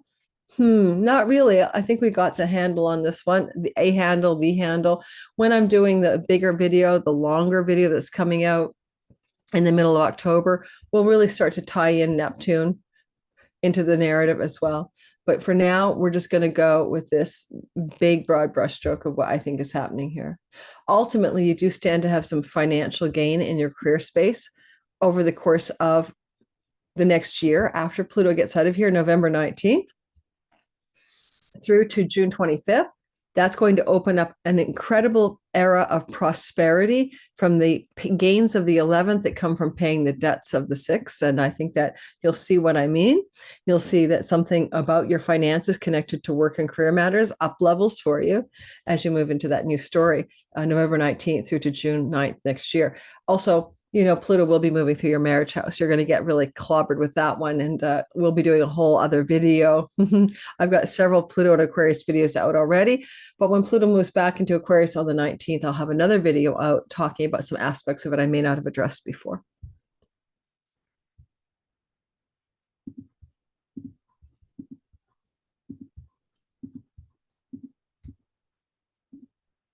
Virgo, sun, moon, and rising sign. Well, Virgo.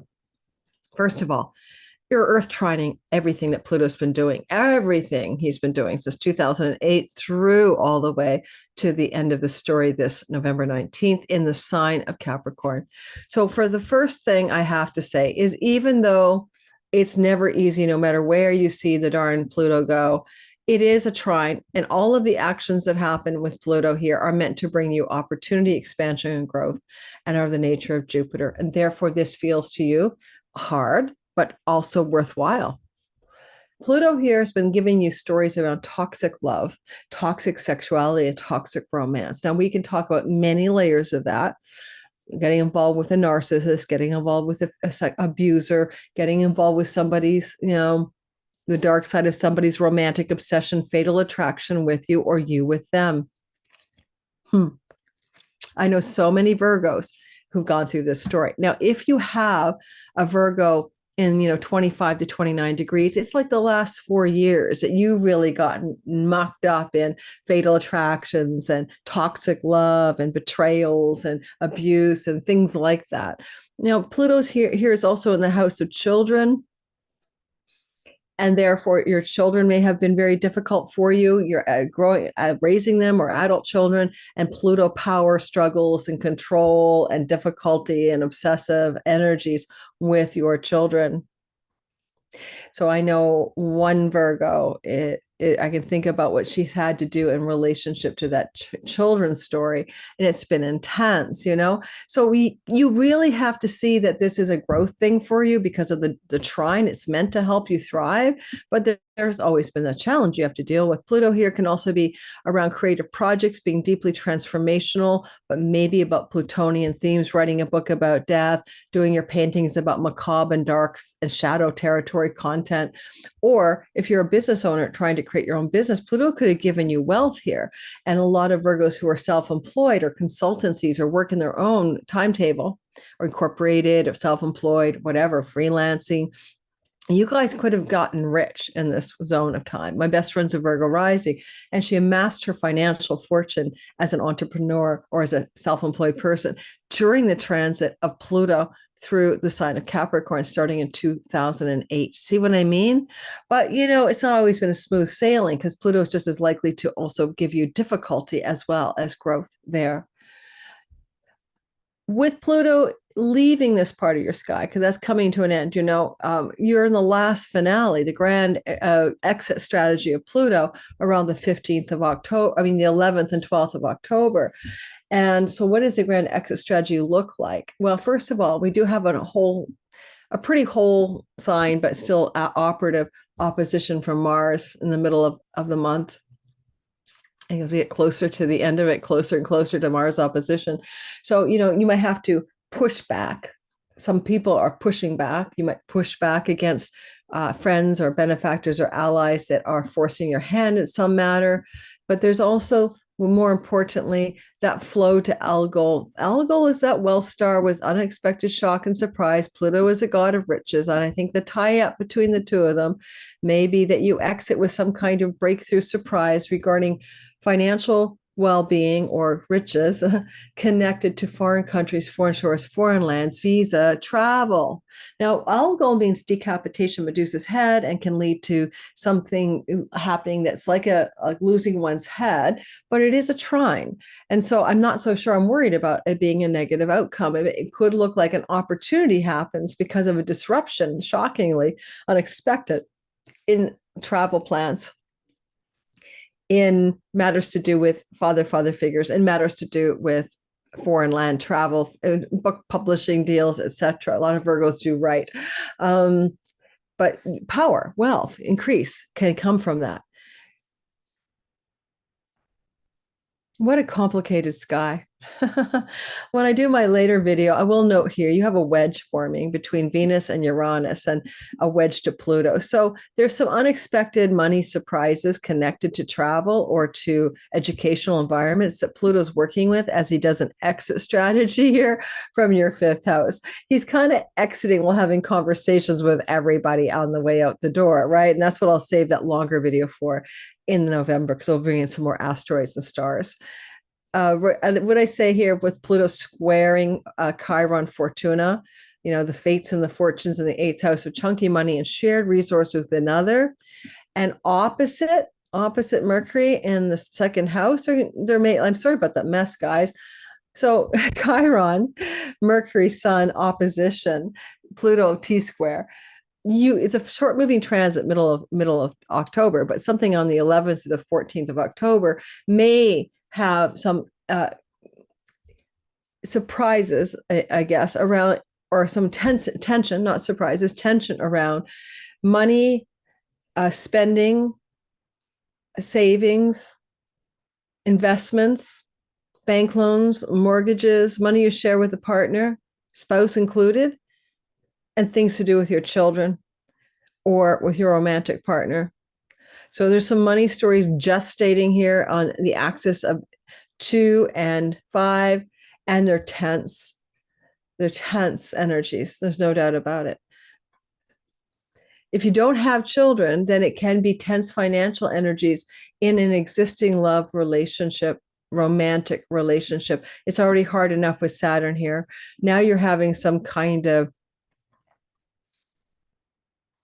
having to rise to the occasion to deal with something to do with maybe even a last toxic money or love story revelation. Eighth house secrets.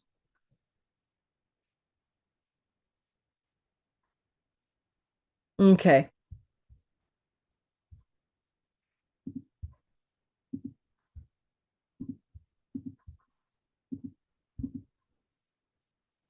Libra, sun, moon, and rising sign. So what happens is back in 2008, we see Pluto trundling along through the sign of Capricorn, finishing up this November 19th and done for your lifetime. Certainly when Pluto's moving through the sign of Capricorn, which is your fourth house, you've been experiencing a huge amount of change, transformation, and death and rebirth regarding the word home. Your home has potentially changed, or you've been wealthy from home, or you've created riches and wealth by acquiring land, and also from inheritance, legacy wealth. These stories have been going on for you since 2008. Now, changing your home is one thing, but Pluto is deep transformation of home or within the home. And so your home has not been the place of calm and peace, but rather maybe turbulence and deep, deep intensity. We see the shadow here, like the cosmic shadow of Pluto, and this is the family of origin, mom and dad growing up, being raised. What dark shadows about your childhood have you uncovered that you maybe not have been ready to look at until 2008 began, and you begin to see beneath the surface of your happy childhood or your unhappy childhood and become aware of those traumas and begin to heal them and reveal them to heal them. So Libra, what else Pluto can do in your fourth house is give you an ability to go very deep below the surface of not just your childhood, but your very soul. So it's the midnight hour of the sky, and you are Plutonian there. You're in the deep dark with the god of the underworld. Your soul work quotient and your ability to really go deep within yourself beyond this lifetime, beyond this one incarnation, may have been fortified and enhanced since 2008. Trauma, a loss of family members from your childhood, loss of parents, even death to parents may have occurred during this transit, and you have grown tremendously from the death of siblings, the death of parents, the death of people you knew in your childhood as well. Now, Pluto is in a turnaround point in October around the 11th, 12th. And as he turns around, he comes into a flow to all go, a wealth star in the eighth house of shared resources, inheritance money, money from investments, etc. Pluto in the fourth house can be about gold and silver and precious metals, by the way, but you may have a stock investment either lose its head or take off during the October turnaround, but you also may have a shocking and surprising or wealthy, unexpected chunk of money coming from inheritances or trust funds or family of origin financial money, or from the sale of a property or something like that around October the 12th. In his turnaround story, he also is suggesting there's tension from your work environment in mid-October to your home environment and private life. And there's two things happening. Like Mars wants you to be passionately engaged in work and a go-getter, but he's in detriment and he's not strong here. And Pluto is saying, wait a minute, I'm not quite agreeing with this story. I'm not quite down with it. And that gets more intense as you get towards November the 19th. The square that happens between Mercury, Sun, and Chiron, Fortuna, oh, I cannot draw today, is important, right? This is a harsh energy that demands action and decisions, and it is actions and decisions somehow connected to your family of origin, your home and your nest and your domestic life and people you live with. And you look at it this way, it's significant relationships in love and business or clients and audience that are critically square Pluto. And there's something that wants to heal so that your fortunes can change. Now, healing in this context could be the beginning or the end of a relationship, especially if your descendant degree is in the last 5 degrees of the sign of Aries. And as well, you can see that Mercury is the messenger, the one with the words, the news, the speaking, the ideas. You may be speaking into a dramatic, radical change or of some sort of long-term relationship, and or coming up with an idea to heal it and transform it in and from the home. The dark part of the fourth house in the midnight hour with Pluto squaring a chironic wound in the house of long-term marriage type relationships indicates family of origin problems have plagued you and followed you into your marriage story since 2019 and business partner stories. And once you've healed that inner child work, you can move into healthier business partners and love relationships. And you have a critical turning point on that narrative in the middle of October. That's how I see it anyway. Let me know what you think in the comments.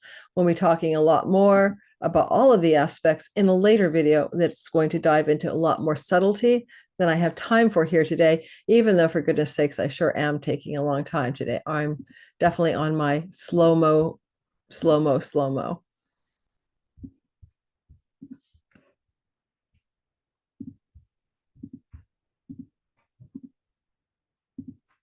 Scorpio, sun, moon, and rising sign. Pluto's finally out of getting ready to finally leave. Last gasp, September 1st to the 18th, 19th of November, his last foray into the light degrees of the sign of Capricorn.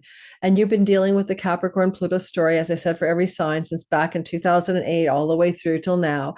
How has your life been filled with transformative, regenerative, but chaotic and crisis-oriented Plutonian themes in your third house of younger sibling, third house of aunts, uncles, cousins, nieces, and nephews, neighbors, and childhood friends? How have those people and places been so transformative and powerful for you? Your third house is your everyday world. You go to the store, you go to the gym. It's an environment, your neighbors and neighborhood places to go. It's your everyday, daily routines and world. And so those have been highly intense, but you also do short distance travel here, and getting on the road is transformative as well as death defying. My son is a Scorpio rising, and he was literally almost smithereened by a giant truck, one of those giant highway convoy trucks, semi trailer trucks, in his car during this transit. You drive cars in the Capricornian third house, Scorpios. In fact, Mars exalts that house, the god of moving vehicles and accidents. So he lived to tell the tale, and he was actually miraculously fine. But I'm saying, even the idea of death through automobile accidents or moving vehicle accidents can have been a theme in your narrative. The death of a younger sibling or a sibling in general, aunt, uncle, cousin, niece, and nephew who meant something to you. The death of the neighbor you were really close to. The death factor has been in that third house for Scorpios since 2008. What ended? With this transit as well, if you were a writer or someone who wants to communicate something to the world, Pluto gave you the depth to communicate. If you're a writer with Pluto and Capricorn in your third house, Capricorn makes you factual, practical, historical, kind of traditional writing. But then when you add Pluto, I mean, you might have been writing about dark subjects, dark topics, themes, to do with loss and death and transformation, abuse and trauma. With Pluto in this part of your sky, you may have also gotten wealthy through communications, writing, websites, social media platforms, and that may have increased your financial net worth significantly during that transit. I mean, blogs are here, but it used to be magazines and periodicals, so you could have made your name in those areas. You became known during this transit. I have a friend who's written several fiction books, but she just came out with a new book. She's a Scorpio sun, and it's her grand finale book. It's the last of the books. It's a memoir, really. And so there's a sense of what writing projects are being completed now, or last writing projects being finalized at the anaretic peak experience, 29th degree. With Pluto turning around. And by the way, your Scorpio identity, right? Your Scorpionic nature, whatever, you're in a sextile relationship to this transformational process. So it is easier than people who are in square relationship. It may have felt a little bit more gentle on you. But Pluto in his turnaround narrative, what he's doing is he's, first of all, flowing to Elgol, the wealth star, sitting with Uranus up here. What could you be doing in middle of October that, well, you don't do, it surprises you?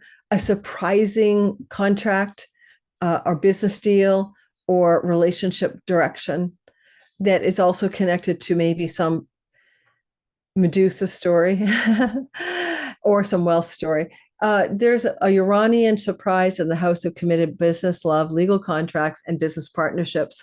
And basically, Pluto's down with it. He's like, yeah, let's pull this surprise baby out of a hat. We like the vibe here. And we just had Mars there. So this is a bigger story than just this. This is a 2-year story for you. Go watch my Mars conjunct Uranus video. And second of all, at the same time, there's a square between the Lady Luck, the fates and the fortunes go up and down, and Sun and Mercury. And this square energy is really usually perceived as difficult. So maybe around the 11th and 12th of the month, you're coming into a critical turning point, and it may have something to do with your work. Chironic wound for you guys since 2019, maybe suggesting you felt wounded in the workplace, colleague, coworker space. You're not in your right groove. You're not doing the work you want, or your health has been challenging you. The fates and fortunes around health and work stories are trying to turn around, shift gears, move into the up from the down, let's say. And over here, Mercury in your 12th house is very subtle. It's what are these subtle self-undoing, self-sabotaging strategies that now you understand, your intellect has a grasp on it. You're getting communications from dreams and insights from meditations. There's a deeper spiritual awareness that you're capable of attaining at this point of the August 11th and 12th. If you are at all one of those people with the IC in your Capricorn floating third house, for IC can float around with the midheaven in whole sign houses, you may be looking at a relocation coming off of this as well. But the Pluto square to Mercury and Chiron on axis of karma is a kind of a very spiritual energy too, but also a very past life vibe. You just might be having a final healing of a karmatic illness or a karmatic work situation that's no longer tenable. Because with Mars in opposition to Pluto, right, something wants to end, something wants to be quitted or ended at this juncture of your story. What needs to go?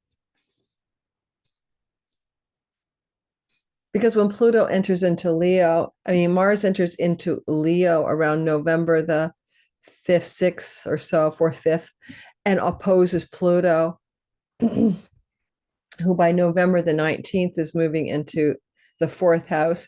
Some of you may translate this intensity of October 11th, 12th to a decision to change your job or change your work in order to heal this chironic wound, because maybe your fortunes are changing. Maybe you are going to change the work situation, not because you just up and quit, but because you got something better.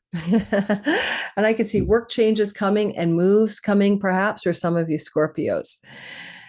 This energy is not as difficult because of the flowing energy to your ascendant, but if you're a Scorpio sun, moon, or rising, 25 to 29 degrees, it's really feeling like a very influential moment for you as this turnaround station direct happens. Okay, I'm going to move to the next sign.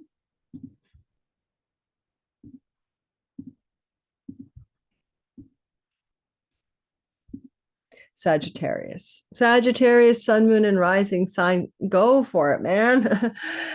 This has been tough. I know you Sagittarius. I have friends who are Sag and clients, of course. You have had a money story going with Pluto in the second house of resources, earnings, financial gain, savings, money that you get through the work that you do in the world, things that are connecting you to your ability to sustain your food, shelter, and water, your Maslow's hierarchy needs, basic bottom line of the pyramid. So the resources of the chart that feed the first house and keep you alive, right? Possessions that you need, the car to drive to work, the food to put in your mouth and on the table. So you're kind of looking at that second house being deeply transformative since 2008. And you may have gone through some big ups and downs with your money, lots of money, not enough money, riches and losses there. Pluto brings both sides of the coin, but he may have shed light on underneath the surface of it all. Like, I know my ex-husband lost his fortunes in a bad stock market thing at the time, 2008. A lot of people lost money, but you Sagittarius has felt it very profoundly because you're learning lessons about power and money, power and wealth. And those can include the love of money or greed or things to do with the avarices around money, right? Money can be a resource or it can be a weapon. So money has been a learning curve for you. Our resources financially have been a learning curve for you. And this story began, yes, way back in 2008, but now it's kind of completing itself. And you're getting the last ditch lesson as you exit stage left. What has been going on for you here? I find when someone's born with Pluto in the second house, quite often they become quite wealthy, but just isn't so much. They also lose that wealth and have to rebuild it. You're learning about that kind of spirit of of wealth, that your true wealth doesn't come from something you possess. It comes from within yourself. And from there, the wealth that you acquire is just an extension of an inner richness, an inner treasure. And that's the lesson every Sagittarius has been trying to learn. And it's not an easy one. I have a girlfriend who's a Sag, and it's not an easy journey for her either, learning this lesson or not learning this lesson, right? Because it's not the easiest one to learn. So you may have been clinging to your money. You may have bartered and trade for money. I know somebody who basically bought a wife during this transit. You know what I mean? So consider that. You know what I mean? Like somebody, you can use money to lure yourself into a long-term, someone to be in a long-term relationship with you. So things are like moved out of that now. Like this is the last testing of it. This is the last gasp from September 1st to the 18th. And this is not necessarily difficult because you've been with it forever, but it's completing something. And all endings have a kind of turbulence to them. As Pluto is moving through this money story, and he could also have transformed your face, death and rebirth of the face in some major way, hopefully not cosmetic, and then you look like a Franken girl or boy, or a transformation of your food style as you realized you had to let go of certain things you were ingesting that weren't good for you, including substances that are addictive. But as Pluto is now in the turnaround spot on October 11th and 12th to move direct, and as he goes into direct motion, he ends up coming into conversations. And one of the conversations is Uranus. He wants to say surprising, unexpected developments to do with work and health and pets and rentals, especially rentals. Saturn's here, rental homes, and even purchasing a home or selling a home because of Mars, right? So in the house of mortgages. So unexpected rental, sell, buy, and pet situations, mostly positive because you possess something here and you can possess a pet, possess a rental home, right? So maybe a surprising, unexpected opportunity to possess a pet, home, or property, or unexpected, surprising turnarounds around a health problem connected to dietary styles. And connected to algal, you may have some wealth acquired here that you can possess some significant wealth. With the 8th house, it could come through an inheritance with a brother. And brother inheritances can show up here because Mars rules brothers. Now, that would be particularly apt in this chart if it was an elder brother, one above you, because again, Pluto comes into a square mid-October to the Sun, Mercury in the house of the sibling, one older than you. Across the way is a chironic wound in the house of children, romance, fun, love, and sexuality. A lot of you are going to heal a chironic wound around your fun, love, children, romance, and sexuality narratives. At the same time, you're looking at having to deal up tension here. What is this story? Is it your fortunes are changing in love? Your fortunes are changing in fertility. Your fortunes are changing in your entrepreneurial, creative, and business endeavors. All right. The wound of Chiron has been here since 2019. But also, you see that there is energy in the 11th house of Mercury, Sun, communication with an elder sibling, communication from an elder sibling, communication from a friend, ally, benefactor, communication of some sort is happening, email, phone calls, text messages, demanding action, demanding decisions to do with money and resources, okay, to do with financial matters. Possibly a child needs money from you urgently and you have to dish it up. Maybe you need to talk about money matters with a romantic partner. For the most part, you're okay here. Jupiter is giving you blessings in your long-term marriages and new relationships that could become very long-standing if they begin under this transit. I'm not worried about this that way, but if there's a money kerfuffle, then there may be a money kerfuffle. If there is a money kerfuffle regarding a lover and money, or a child and money and a woundedness there is some possibility that all of that comes to a head around October 1st, 2nd, or 3rd. All said and done, the transformation of your financial woes is coming to a completion, and you will move into another story, your 3rd house stories. Watch my Pluto and Aquarius videos on my Pluto and Aquarius playlist. I'll put the playlist in the description link. I should have started by saying that for everybody.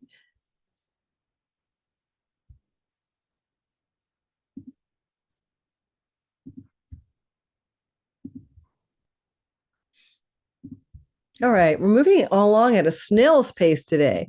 Holy man, Capricorn, sun, moon, and rising sign.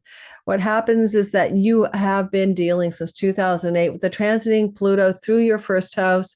This is your body. This is your mind. This is how you see your character. This is your identity as perceived by others, but also by you when you look in that mirror. So here we have your character in the matrix, the avatar in the game, the role the actor plays. You play stalwart, stoic, mirthful, sturdy, traditional, backboned, resourceful Capricorn. You'll climb any mountain, you'll climb any mountain that someone puts in front of you with a steady pace. You're a Saturnian being. Well, this is Pluto, and he's about to finish a journey that he began back then. And you would say September 1st to November 19th. This is the grand finale of how you've been transforming your very identity. You are no longer who you thought you were. My partner's a Capricorn sun, right? That's his career, but he stepped away from work to help hospice his dad and lost his dad and a sister during that period that we're talking about. Another Capricorn I know also went through the end of a career, the end of a marriage, a transformation around relationship with children. Like there's been so much change for you Capricorns that has deeply asked you to find out who you are deep below the surface, because Pluto is below the surface of identity. Who are you below the surface of the identity, character, quality of being? And your sun is your career, and your moon is your home and body. A lot of death and transformation there, but the ascendant is truly everything about you. And this is a journey that only you get to go through. The Capricorns once in a lifetime, like 248 years Capricorns went through this, right? I told you guys the date in the beginning, in the 1700s, 1862 to 1878 or whatever it was. So I have it written down somewhere. But anyway, I said it in the beginning of my video. So you haven't lived through this before. Capricorn signed up for it. Aquarius is our next. So we can always talk to these people before us. And before them, they were the Sages and the Scorpios before that, who've gone through this cycle, have being alive to have Capricorn move, to have Pluto move through your house of identity, your first house, or secondarily over your sun, which could kill a father, right? So my Capricorn partner has a sun in Capricorn and ended the life of his dad. But it also transformed not only his identity, but his career path. So I would like you to consider then, this is all finished by now, almost, but there's some loose ends to tie up between September 1st and November 19th.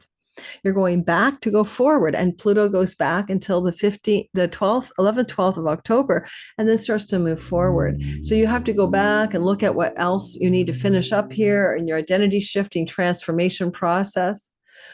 I think that when he stations direct, and some of you may have faced death. I've had a lot of stories sometimes from people who have gone through the Capricorn journey who had like near-death experiences. I mean, Pluto doesn't try to kill you and then you're out of the game altogether, right? But you've had near-death experiences or encounters with intimacy with death, and death has become your teacher. Like Carlos Castaneda, Tales of Power, talks about in that book, befriending death like a little bird on your shoulder, chirping away, and talk to that little bird every day. Don't push death to the dungeon, but face death as an ally and a friend. So in a way, that's been a part of your story, to face death as an ally or a friend. And you would have experienced the death of people you know. And a lot of Capricorns lost moms and dads and siblings. And many people died in that story of Capricorn's life since 2008. Tell me if it isn't true. You've probably lost more people from 2008 to 2019 than you've ever experienced before. 2024. Now, when the turnaround happens, on October the 11th, what we see that Pluto engages a forward direction while talking to a retrograde Uranus. Uranus is in the house of children and romance and entrepreneurship. It's a nice energy. It flows in a trine between the two signs. Therefore, you like the vibe of opportunity, growth, and expansion. Pluto turns around. You may find out, surprise, you're going to be a grandparent. Surprise, that's because it's a house of children. Surprise, you're pregnant. You're going to have a child. Surprise, you're going to be Connecting to some great wealth through some winning some money, the house of good fortune and money winnings with algal Uranus. Again, surprise in October around those matters is more or less positive. A surprise about your romantic life, a surprise about your children, a surprise about your creative projects, etc. And algal can mean some wealth can come, including lottery tickets, casinos, and gaming. Well, don't listen to me, but Uranus, Pluto can be powerful wealth coming from that area of the sky. It just could be. It doesn't mean it will be, but it could be. And certainly, possibly, Uranus is opposite Venus, and that's a money, love surprise, that could come through the story during this window of time. You fall in love with your best friend, or you get windfall money coming to you. So Pluto also would like to note that he's having a tussle with a wounded healer Chiron and the asteroid Fortuna. And at the same time, Mercury and the Sun, that's a T-square. We talked about it for all signs so far. How are you going to have to make decisions and take actions that are about career and home-based matters and healing the chironic wound of where do you belong? Where is your true home? Well, in essence, your true home is trying to find you, and you have the fates and fortunes now. I think the loss of home, the insecurity about home, Fortuna, Lady Luck on Chiron heals the wound, and you have some luck around finding a home. And also news or information coming through the top of the sky could be about work, job, career, especially with Sun, Mercury, offer for a work, job, career spot, some kind of maybe career up level, or some kind of big announcement to the public that's all about your status in the world. Connected maybe to a change of home. With Rahu, the North Node, moving through the fourth house of home, some Capricorns are thinking of moving to a far off place that they consider foreign, right? But it doesn't have to be literally foreign. If you think like the other side of your country is like a foreign culture or land, like if you're a northeastern United States seaboard person, you're going to move to like Alabama, or the deep Bible Belt, that's a different culture. So you might be doing a major move to something place that feels quite foreign, but you're going to find your true home. Fortunes are favoring you. Lady Luck is on your side. But maybe some of the home changes require dramatic decisions. If they're going to happen at all, look to the middle of October for sure.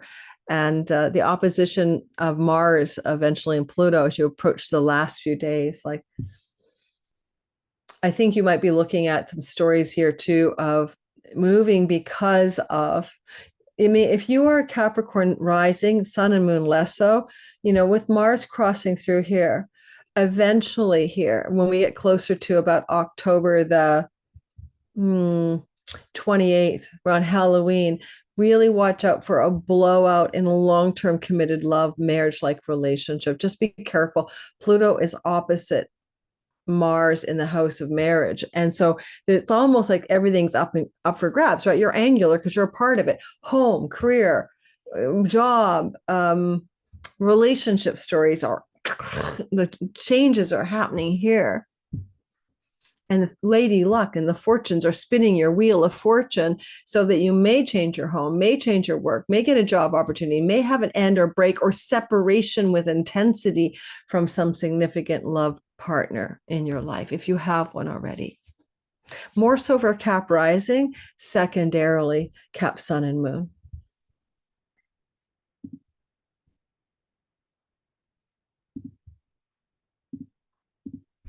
And finally, let's keep going. Aquarius, Sun, Moon, and Rising sign. I am one of you. This is a story where we've been experiencing since 2008 the journey of Pluto in the 12th. And this is subtle but powerful. You could have spiritual enlightenment here because this is the full liberation, moksha, spiritual awakening, Pluto's death and rebirth.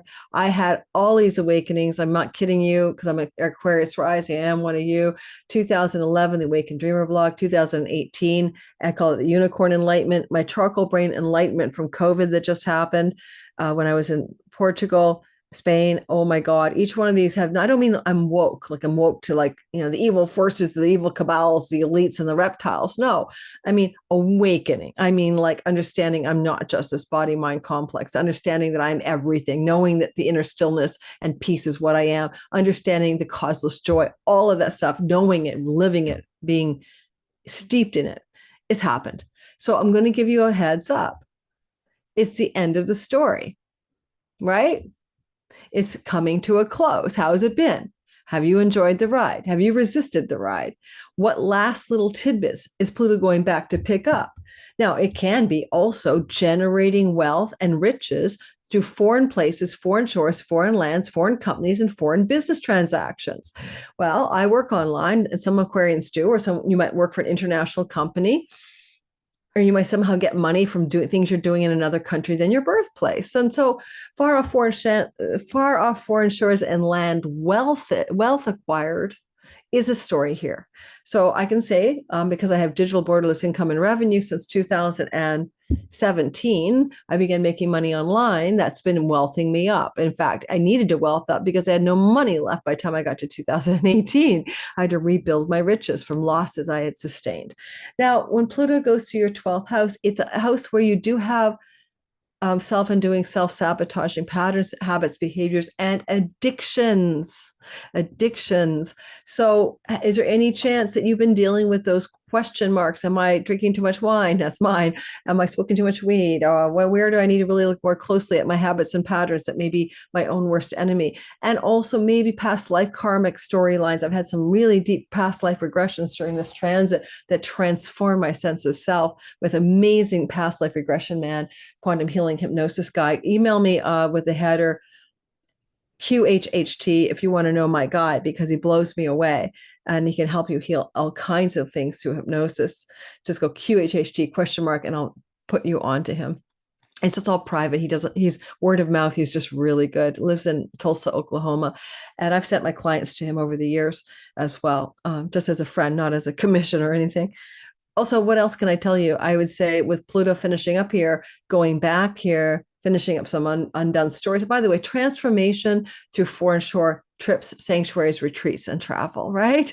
So journeying abroad could have brought deep soul work and transformation to many Aquariuses that are profound, beginning in 2008 through to the November 19th timeframe. Now, what happens next is that when I want to address this little turnaround sky on October 11th, I want to know who is he talking to. And the first thing I'd say is watch out. There's your Pluto story. And yay, surprises from Uranus. And he's still on Algol. So you may have some surprising, powerful, transformative news, information, or changes regarding your home and where you live, land and property, or breakthrough insights about your childhood and your own self-undoing that transforms it. But with Pluto here in the house of far off lands, either you're getting a lot of money to transform your home or change your home, or surprises with your home, or possibly you're going to get some opportunity to travel or move to another country. With Venus up at the top of the sky talking to Algol, it's definitely a Venus type surprise, but it's coming off the house of career and reputation. So something about your career can surprise you, maybe bring you some wealth, and transform the situation regarding financial gain from far off lands and things to do with what you're doing in and from your home. When Uranus entered in 2018 for the first time, he just tiptoed into the fourth house for all Aquarians. Then I found I was not only moving around a lot and having unexpected changes at home, but I was also getting my first big blow up on my YouTube channel, talking about the event wave and quantum healing hypnosis and stuff back in 2000, and synchronicity back in 2018. So Uranus is the god of the internet. And I guess I'd say possibly October 1st and 2nd, 11th and 12th, anyone involved on the internet or from home is going to have a blow up, glow up, breakthrough moment. And Pluto wants it to be the final gasp of some kind of treasure chest from far off foreign international borders and income from everywhere around the world, wherever PayPal and Stripe are allowed. The energy of Pluto in a square, to the Chironic wound in the third house and Fortuna. Lady Luck and the fortunes favor a change of pace with the wound you've had regarding writing, traveling, communicating, and a younger sibling. And there's a turning point, or with the neighbors and neighborhood situations you've been in. I felt wounded about my neighborhood. I haven't really enjoyed my neighborhood since 2019. I want to be on a house with grass. I've been in high-rise apartments. I feel wounded about travel. I feel wounded about writing, travel, writing, and neighborhood. Neighbor stories have been ick since 2019. 2019, and that's a chironic story. Well, now Lady Luck says, well, let's change that, but we need to do it with Pluto's help. Pluto's moving direct October 11th, 12th, and Pluto's sort of chasing after those two, but he's saying, okay, well, we want to change our neighborhood. Do we want to change our country? We want to change our writing stories. Let's take some time in solitude. Let's carve it out. It's time to go to the writing retreat for 3 months. Pluto can show you the way to improve those stories so the fortunes can rise. We also see Pluto squaring squaring Mercury and the sun up here as well. Mercury is a flashpoint, right? It's news or information. It's short, it's fast, it's quick. So sometime around the 11th, 12th, and 13th, you might get some kind of phone call, email, text message, or communication from a ninth house person, book publishing industry people, agents, things to do in the ninth, like you got a book deal, things to do in the ninth house with, I have an agent right now, things in the ninth house to do with, things in the ninth house to do with your spiritual beliefs and your spiritual faith. Don't forget all that spiritual awakening here. And Mercury could be a divine message from a traditional spiritual source that it's going to light you up somehow, give you some kind of active momentum. You need to take some action on it. You need to get something going here. And it may be, if you got a chironic wound in writing, a flashpoint regarding an idea for a writing project or an agent for a writing project can bring breakthroughs in travel and also educational opportunities. But all it goes back to what Pluto's been trying to transform in your house of isolation, aloneness. I bet you a lot of you experienced since 2008 death of people you care for in hospital settings. I have. And near death of my father of my children in a coma. So death-like encounters in hospital settings or in prison settings or insane asylum settings have also been a big narrative for a lot of us.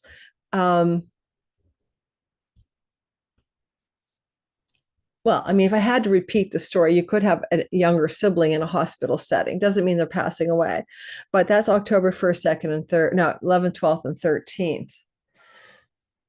But all said and done, it's a transformative last gasp and a longer narrative. And the big game story, as we move towards the end of the month of October, Mars is coming into that opposition to Pluto, and you want to break away, cut away, sever and end some kind of work or addiction pattern, addiction, self-sabotage, or work situation. Mars often, he's in his joy, but he's in his detriment. This looks like a lot of you are either going to drive hard to get your work success and your power quotient up, ambition machine, but also mid-October to the end of October, you might be moving into an energy field after this turnaround that has something to do with quitting your job, quitting your work, or ending or severing something about the work you do. So we'll see how that works out. Let me know how it feels for you as this Pluto grand exit occurs and leaves the room. Pluto is leaving the room. And finally, we're doing Pisces. Pisces, sun, moon, and rising sign. It is a story of a girl named Martin, a boy named Brady. It's a story. I'm getting giddy from talking. What time am I at? 1 o'clock my time. It's a story.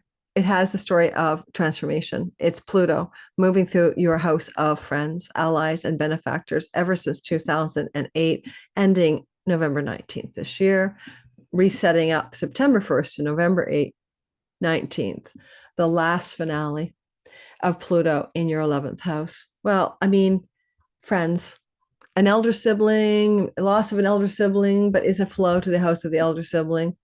So it could be a death of an elder sibling has occurred here over the last few years, or endings and transformation, chaos and regeneration through groups of belonging, social networks, and friendships.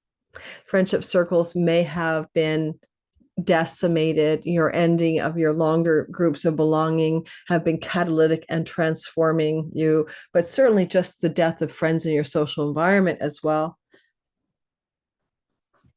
You know, we make career gains financially here. It's the money derived from the 10th house and of work and career. And you may have found in that case, you have been much more transformed through money, ups and downs, really. You know, your work has brought you a lot of money, no money. It's been like rich and then it's been poor. And you've been learning about money and power regarding work and earnings as a result of this story. And sometimes the money might have been great and you even felt like you got pennies coming from heaven. And other times you've been like, what the heck? Will I be destitute? I've seen that with clients because this is also a karmic rewards house. And the rewards can be the lessons of money gains and losses from career endeavors mostly. So that story is coming to a close. Maybe you've deeply transformed and rebirthed and died to different dreams, goals, and hopes and wishes for your very own life because your long range plans and goals for your life belong to the 11th. And Pluto just keeps like pulverizing it, and you keep rising from the ashes with new plans, new goals, new dreams, and new visions. As that happened, Pisces, let me know. Maybe it hasn't been as steady as she goes as you would have liked it to be.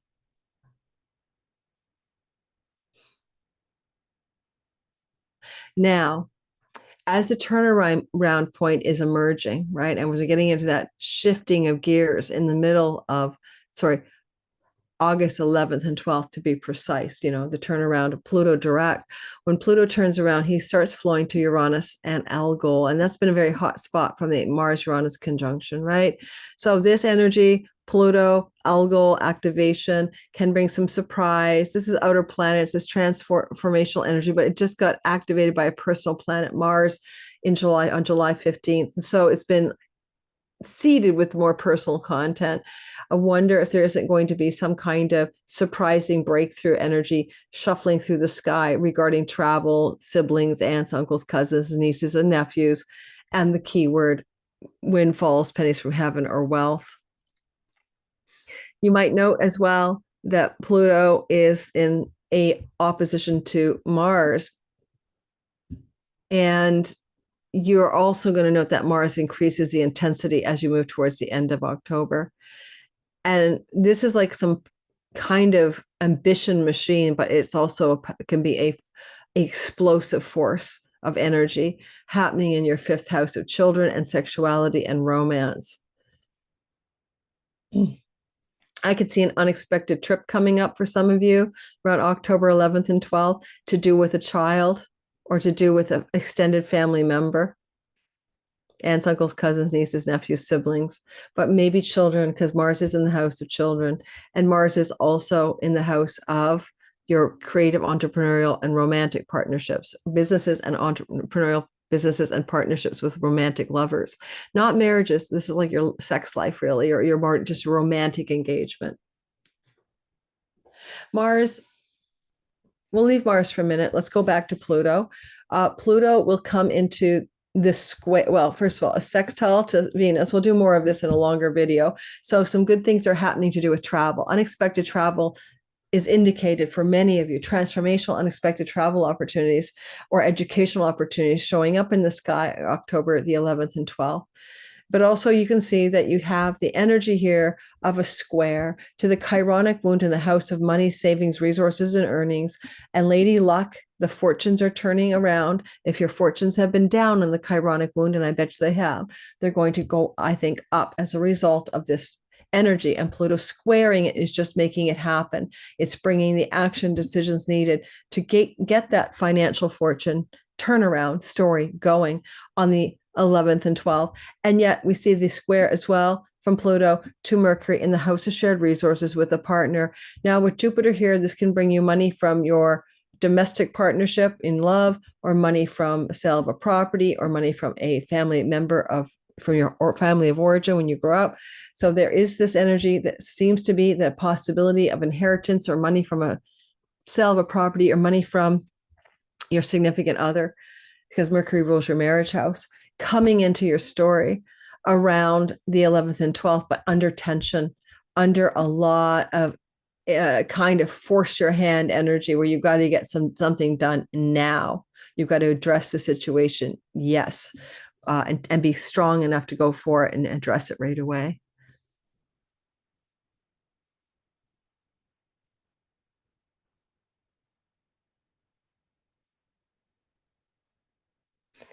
Um,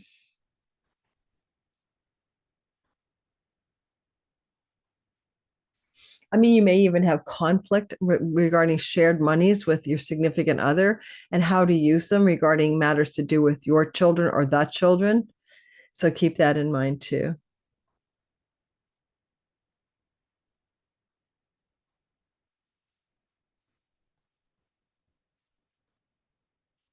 And, the way Pluto's positioned up here in October, finishing up this story, I want to remind you that it's going to be a lot easier, but a lot more richly spiritual once Pluto moves into your Aquarius 12th house of the spiritual stuff. Go listen to what it was like for the Aquarius is to have the Capricorn transit, because you're next.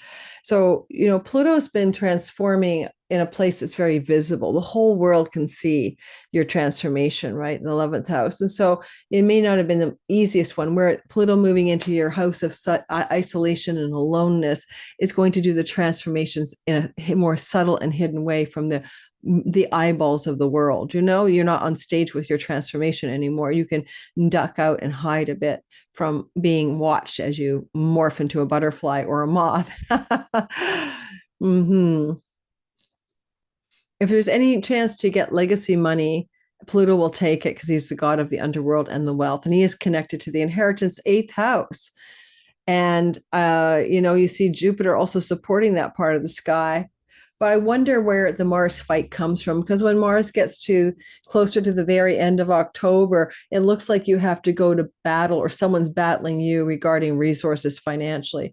Again, it could involve disagreements or challenges with lovers, children, regarding financial resources, and significant others, maybe because of Mercury in the 8th house of shared resources as ruler of the marriage house. Could be some really intense money stories connected to those types of people, children, and spouse. You may also, as I said, unexpected travel opportunities, but may be connected to, for some reason, children, or maybe siblings. With the Algol Venus opposition from houses 3 to 9, the travel can be domestic or international. And again, you may be finding that travel is happening closer to October 11th and 12th. All right, that's the story. And I hope that is going to give you a teaser vibe of, teaser, it's the end of a long story. So a closure vibe around this long story of Pluto moving through the sign of Capricorn. My hair. Okay, guys, I'm done. I am so toast. This is being finished at 1:08 p.m. Friday, August the 23rd. I have no idea what RFK said. This goes to my Patreon community today, and to my public probably tomorrow, Saturday the 24th, and Sunday the 25th. My All Signs videos will be put out on YouTube for September's readings for all signs. Stay tuned for that. Big hugs. Have an amazing time with the last gasp of Pluto in Capricorn.